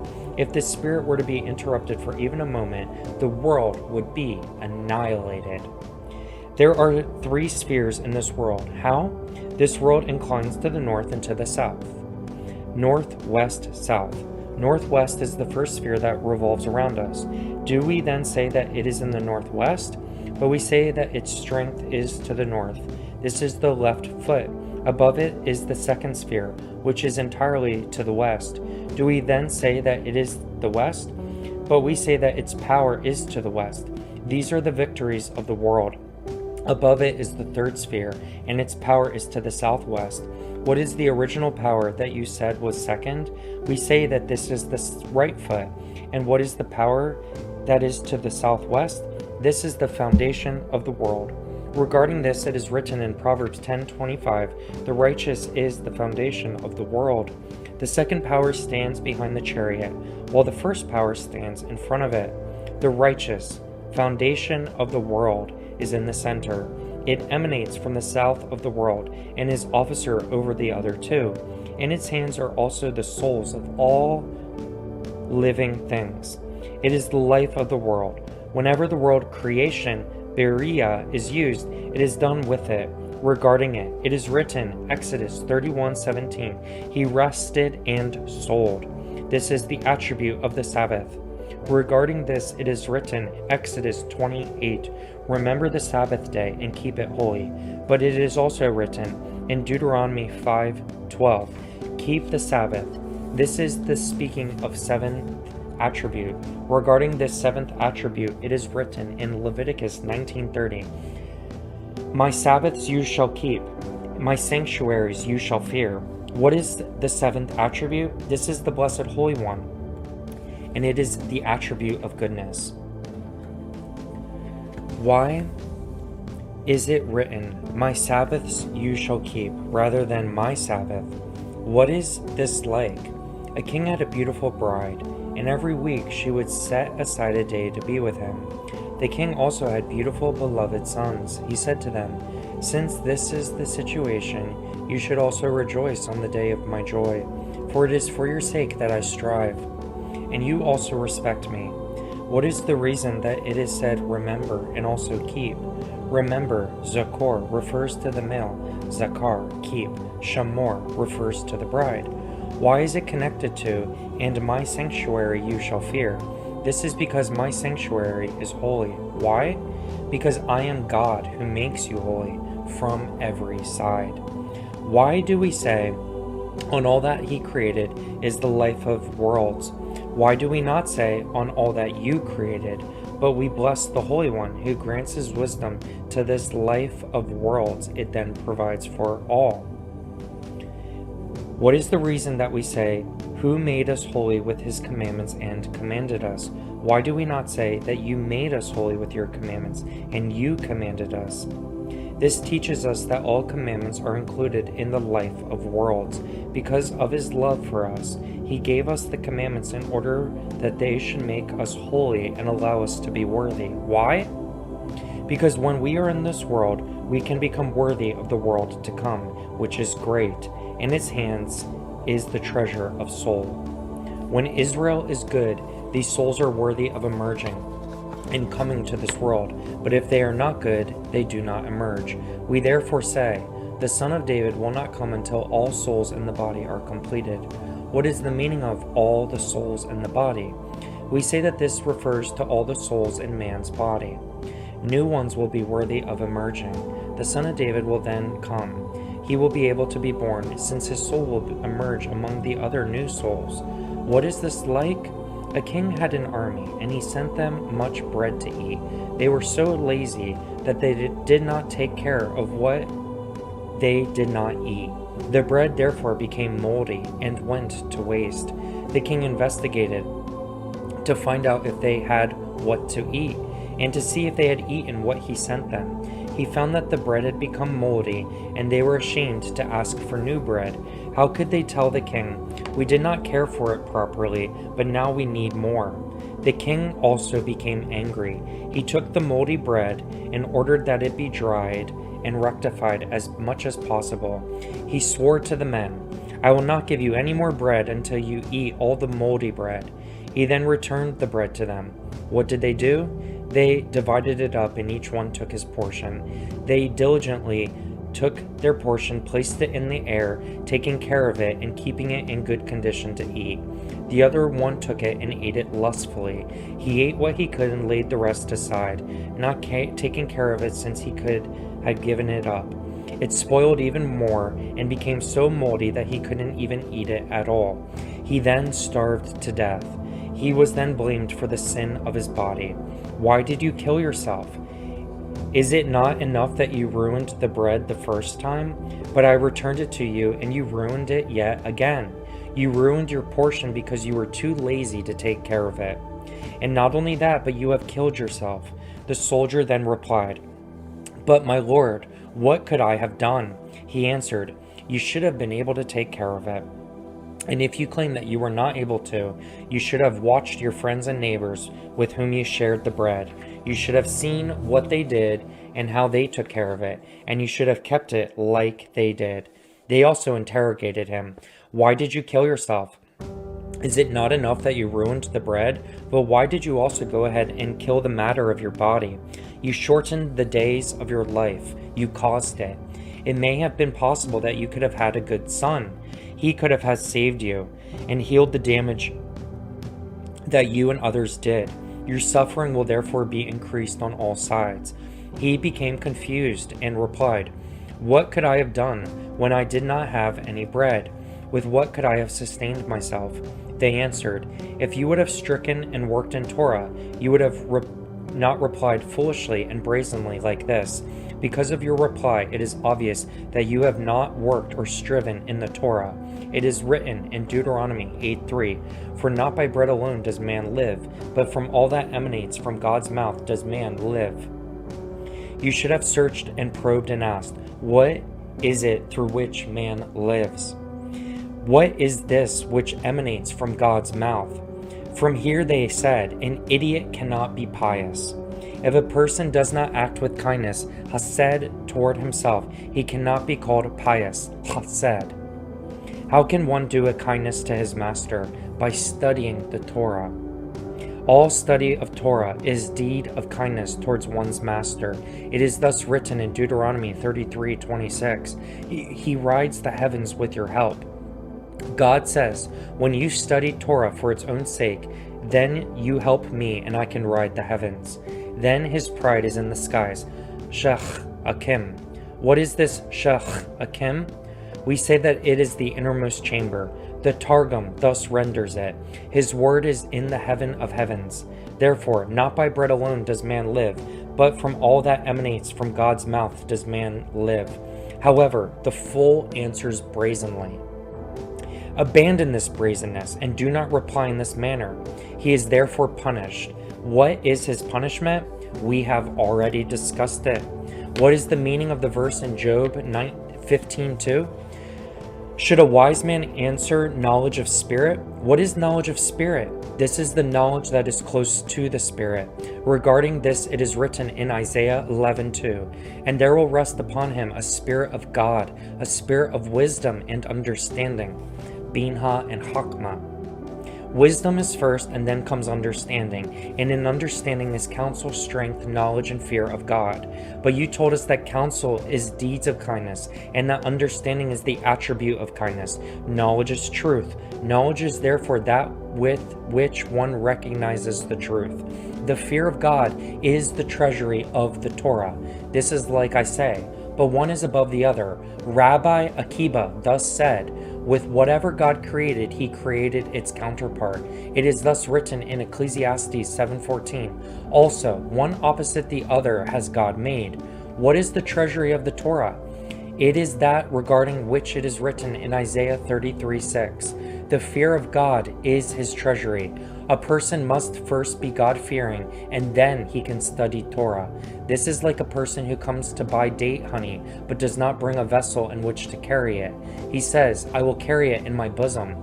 He tries to carry it in his bosom, but it is very heavy, and he is also afraid that it will tear and soil his clothing. He therefore throws it away on the road. This person is then punished twice. First, because he ruined good food, and second, because he wasted money. The fear of God is the one that is higher. It is in the palm of God's hand. It is also his force. This palm, kaf, is called the pan of merit, kaf zakat. This is because it inclines the world to the pan of merit. It is thus written in Isaiah 11:3, I will grant him a spirit of the fear of God, and he will not judge by the sight of his eyes. He will not admonish according to what his ear hears. He will incline all the world to the pan of merit. From there counsel emanates, and from there health emanates to the world. It is thus written in Genesis 49:24. From there is the shepherd, the stone of Israel. This is the place that is called there. Regarding this, it is written, Habakkuk 3:4, and his hidden force is there. Once this thing comes, sharpen it. What is it sharpening? Tell us the meaning of the verse. He has rays from his hand. Why does it say rays and then his hand? It should say his hands. There is no contradiction. This is very much like the verse in Exodus 32:19. And Moses' anger flared, and he threw the tablets from his hands. The way this is written, however, it would be read, his hand. It is likewise written in Exodus 17:12, and his hands were faithful until the sun set. The verse says, was faithful, emunah, and were faithful, emunat. They replied, our master, we are pointing out a contradiction in order to receive an answer, and you are covering our eyes. Did you not teach us, master, that you must answer first things first and last things last? He then expounded, and what have you asked? He has raised from his hand. By the divine service, I have just explained it to you with my words. They were ashamed. When he saw that they were ashamed, as it is not true that there was water and that fire emanated from it, water therefore included fire. And master, what is the meaning of rays? And he replied, there are 5 rays. These are the 5 fingers on man's right hand. And master, you are the one who told us in Rabbi Yochanan's name that there are only 2 arms of the world. He replied, yes, but here rays allude to the 2 rays that are below them. And what are they? He said, with the anger of your head. And what is above? He said, the fear of God. And what is the fear of God? It is the first light, Rabbi. Mir thus said, why is it written in Genesis 1:3, and God said, let there be light, and there was light. Why does it not say, and it was so? But this teaches us that the light was very intense, and so that no created thing could gaze upon it. God therefore stored it away for the righteous in the ultimate future. This is the measure of all merchandise, Sekora, in the world. It is also the power of the precious stones that are called Sokheret and Dar. And upon what is the attribute of Dar? This teaches us that God took 1,000th of its radiance, and from it he constructed a beautiful precious stone. In it he included all the commandments. Abraham came, and he sought a power to give him. He gave him this precious stone, but he did not want it. He was worthy, and he took kindness as his attribute. As it is written in Micah 7:20, kindness to Abraham. Isaac came, and he sought a power, but he gave it to him, and he did not want it. He was worthy, and he took the attribute of strength, which is terror. It is thus written in Genesis 31:53, and Jacob swore by the terror of Isaac his father. Jacob came and wanted it, but it was not given to him. They said, since Abraham is above and Isaac is below, you will be in the center and take all 3. What is the center? It is peace. As it is written in Micah 7:20, you give truth to Jacob. Truth is identical with peace. As it is written in Esther 9:30, words of peace and truth. It is likewise written in 2 Kings 20:19, for peace and truth will be in my days. This is the meaning of the verse in Isaiah 58:14. I will feed you with the inheritance of Jacob your father. This is a complete inheritance, Allah, compromising kindness, terror, truth, and peace. It is therefore written in Psalm 118:22, the stone despised by the builders has become the chief cornerstone. This is the stone that was despised by Abraham and Isaac, the builders of the world, and then became the chief cornerstone. And why did they despise it? Is it not written in Genesis 26:5, because Abraham hearkened to my voice and kept my watch, my commandments, my decrees, and my Torahs? What is the meaning of my watch? It refers to what the attribute of kindness said. As long as Abraham was in the world, I did not have to do my job. Abraham stood there in my place and kept my watch. It is my task to bring merit to the world, and even when people are guilty, I bring my merit. I also bring them back, directing their hearts to do the will of their Father in heaven. All this Abraham did, as it is written in Genesis 21:33. And he planted a tamarisk in Beersheba and called there in the name of the Lord, God of the world. He would share his bread and water with all the people in the world, bringing them merit, seeking to convince them. He would say, whom then are you serving? Serve the Lord, God of heaven and earth. He would preach to them until they would repent. How do we know that he would also bring merit to those who are guilty? It is written in Genesis 18:17, "Shall I then cover my Abraham? What am I doing? Abraham is becoming a great, mighty nation, and all the nations of the earth will be blessed through him, and I will give him merit. I know that he will seek mercy for them. He is worthy." Is it then possible to say that the Blessed Holy One did not know that they could be saved? But he said this to bring him merit. From here they said, if one comes to purify himself, they help him. If one comes to defile himself, they open for him. What is the meaning of they open for him? It refers to those that are always open. It is said in Genesis 26:5, "My commandments, my decrees, and my Torahs." He said, "Since I do not want the stone, I will keep all the commandments, and they that are included in it." What is the meaning of my Torahs? This teaches us that he knew and kept even the decisions, hora, and discussions that are taught on high. And what is the meaning of the verse in Genesis 49:24? From there is the shepherd, the rock of Israel. From there is nourished the rock. What is the meaning of from there? We say that this is the supernal righteous one, a Zadek. What is it? It is the stone, Sa-Ret, and the stone that is below it is called Dar. And what are the rays mentioned in the verse, Habakkuk 3:4? He has rays from his hand. These are the 5 fingers of the right hand. All right, final part 5, the mysteries of the soul, and we are reading the Sefer Bahir. Rabbi Rahumai said, "This I received when Moses wanted to know about the glorious fearsome name. May it be blessed," he said, Exodus 33:18. Show my please your glory. He wanted to know why there are righteous who have good, righteous who have evil, wicked who have good, and wicked who have evil. But they would not tell him. Do you then think that they did not tell him? Can one then imagine that Moses did not know this mystery? But this is what Moses said, "I know the ways of the power, but I do not know how thought spreads through them. I know that truth is in thought, but I do not know its parts." He wanted to know, but they would not tell him. Why is there a righteous person who has good and a righteous person who has evil? This is because the righteous person was wicked previously and is now punished.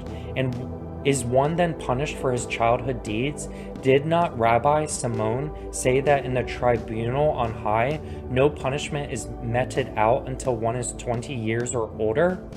He said, "I am not speaking of his present lifetime. I am speaking about what he has already done previously." His colleague said to him, "How long will you conceal your words?" He replied, "Go out and see. What is this like? A person planted a vineyard and hoped to grow grapes, but instead sour grapes grew. He saw that his planting and harvest were not successful, so he tore it out. He cleaned out the sour grapevines and planted again. When he saw that his planting was not successful, he tore it up and planted it again. How many times? He said to them. For 1,000 generations. It is thus written in Psalms 105:8. The word that he commanded for 1,000 generations. It is in relation to this that he said, lacking were 974 generations. The Blessed Holy One stood up and planted them in each generation. Rabbi said, if the righteous wanted, they could create a world. What interferes? Your sins. As it is written in Isaiah 59:2, only your sins separate between you and your God. Therefore, if not for your sins, there would not be any differentiation between you and him. We thus see that Rabbah created a man and sent it to Rava Zira. He spoke to it, but it would not reply. But if not for your sins, it would also have been able to reply. And from what would it have replied? From its soul. Does a man then have a soul to place it in? Yes, as it is written in Genesis 2:7, and he blew in his nostrils a soul of life. If not for your sins, man would therefore have a soul of life. The soul is not pure. This is the difference between you and him. It is thus written in Psalm 8:6, and you have made him a little less than God. What is the meaning of a little? This is because a man sins, while the Blessed Holy One does not. Blessed be he, and blessed be his name forever and ever. He has no sins, but the evil urge comes from him. Can we then imagine that it comes from him? But it originated from him, until David came and killed it. It is thus written in Psalms 109:22, "My heart is hollow within me." David said, "Behold, I was able to overcome it." Psalms 5:5, "Evil will not sojourn with you." How was David able to overcome it? Through his study, since he never stopped day or night. He therefore attached the Torah on high. For whenever a person studies Torah for its own sake, the Torah attaches itself to the Blessed Holy One. They therefore say, a person should always study Torah, even not for its sake, since if not for its sake, he will eventually come to study for its own sake. What is this study of Torah that you are discussing?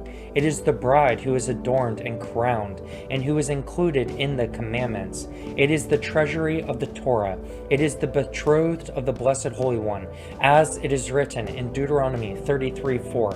Moses commanded us the Torah, the heritage, morasha, of the congregation of Jacob. Do not read heritage, morasha, but betrothed, maruasa. How is his so? When Israel engages in the Torah for its own sake, then it is the betrothed of the Blessed Holy One. Then it is the heritage of Israel. Rabbi Amorai sat and expounded even further. Why was Tamar worthy of being the mother of Peretz and Zerach? This is significant because before I even get into it, I just literally read from another rabbi yesterday. This part of the text is referring to reincarnation. So I've been waiting for this part. It was because her name was Tamar. Tamar was the sister of Amnon. She was therefore made for this. Why were they called Peretz and Zerach? Peretz was named after the moon.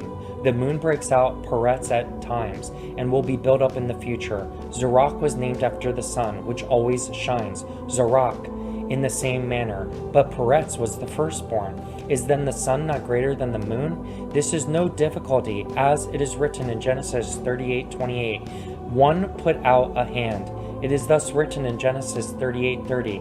This his brother, upon whose hands was the scarlet thread emerged, and he was named Zerach. She was supposed to have been the firstborn, but God saw that Solomon would descend, and he had such great joy that he made Zerach return.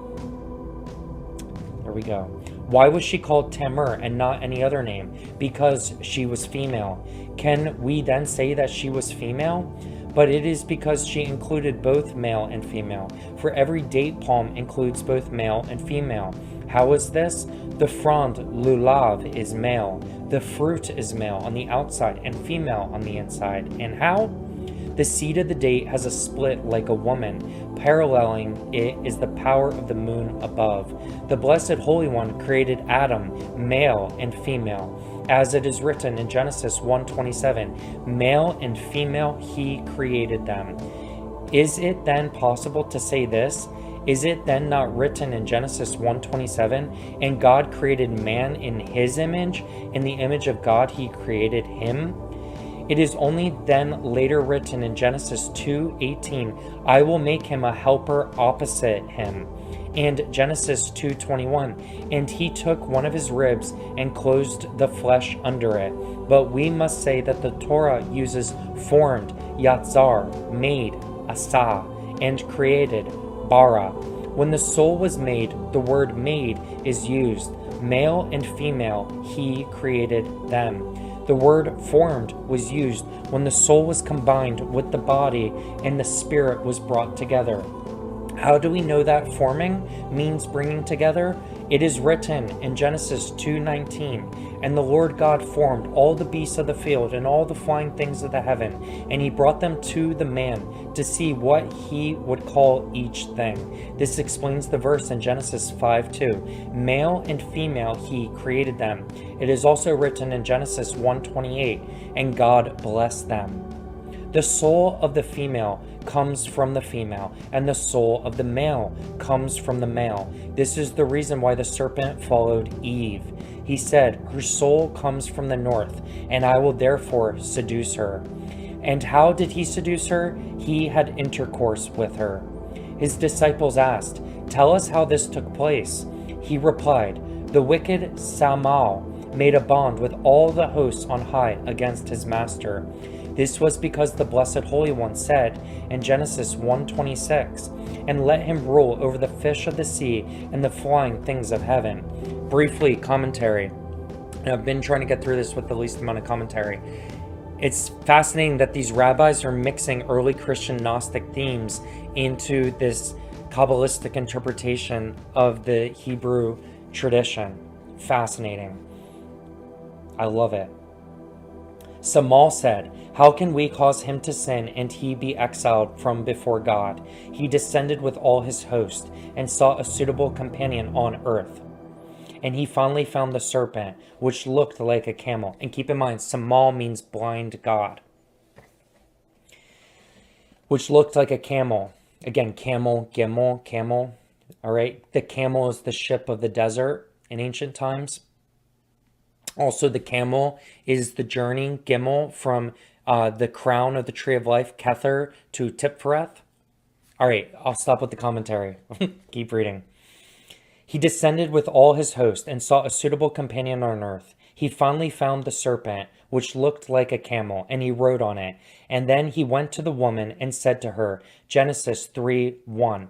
And I will say again, and I'm sorry I'm driving everyone crazy, but keep in mind as well where the moon is on the tree of life and the significance of camel because of Tamar's name meaning moon and moon preceding the sun and the sun being in Tiphereth.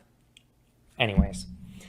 But did God also say from all the trees of the garden? But I will seek more. I will add in order that she should subtract. She replied, he did not stop us from anything besides. Genesis 3:2. The fruit of the tree that is in the middle of the garden. God said, do not eat from it. Do not touch it, lest you die. And she added two things. She said, from the fruit of the tree that is in the middle of the garden. While God had only said in Genesis 2:17, from the tree of knowledge. She also said, do not touch it, lest you die. What did Samael do? He went and touched the tree. The tree cried out and said, wicked one, do not touch me. As it is written in Psalms 36:12, let not a foot of pride overtake me, and let not one hand of the wicked move me. There have the workers of iniquity fallen. They are thrust down. They cannot rise. He then said to the woman, see, I touched the tree and I did not die. You can also touch the tree and not die. The woman went and touched the tree. She then saw the angel of death approaching her. Woe is to me! Now I will die, and the Blessed Holy One will make another woman and give her to Adam. I will therefore cause him to eat with me. If we die, we will both die. And if we live, we shall both live. She took the fruit of the tree and ate it. And she also gave some to her husband. Their eyes opened and their teeth were set on edge. He said, what is this thing that you have given me to eat? Just as my teeth were set on edge, so will the teeth of all generations be set on edge. God sat down in true judgment, as it is written in Psalms 9:5, as a righteous judge. He called to Adam and said, why do you flee from me? As he replied in Genesis 3:10, I heard your voice in the garden and my bones trembled. I was afraid because I was naked and I hid. I was naked of works. I was naked of commandments. I was naked of deeds. It is therefore written, because I was naked, I hid. What was Adam's garment? It was a skin of fingernail. As soon as he ate from the fruit of the tree, his skin of fingernail was removed from him, and he himself was naked. It is thus written in Genesis 3:11, who told you that you were naked? Adam said, the Blessed Holy One, Master of all worlds. When I was alone, did I ever sin before you? But the woman that you placed with me enticed me from your word. It is thus written in Genesis 3:12. The woman that you placed with me. The Blessed Holy One said to her, is it not enough that you sinned, but you also caused Adam to sin? She replied, Master of all worlds, the serpent enticed me to sin. You took the three of them and decreed upon them a sentence of 9 curses and death. He then cast the wicked Samal and his group from their holy place in heaven. He cut the feet of the serpent and cursed it more than all other animals and beasts of the field. He also decreed that it must shed its skin every 7 years. Samal was punished and made the guardian angel over the wicked Esayu. In the future, when God uproots the kingdom of Eden, he will lower him first. It is thus written in Isaiah 24:21, God will punish the hosts of heights of heaven. This statement, death and punishment, all came because she added to the commandment of the Blessed Holy One. Regarding this, it is said, whoever increases diminishes. The end.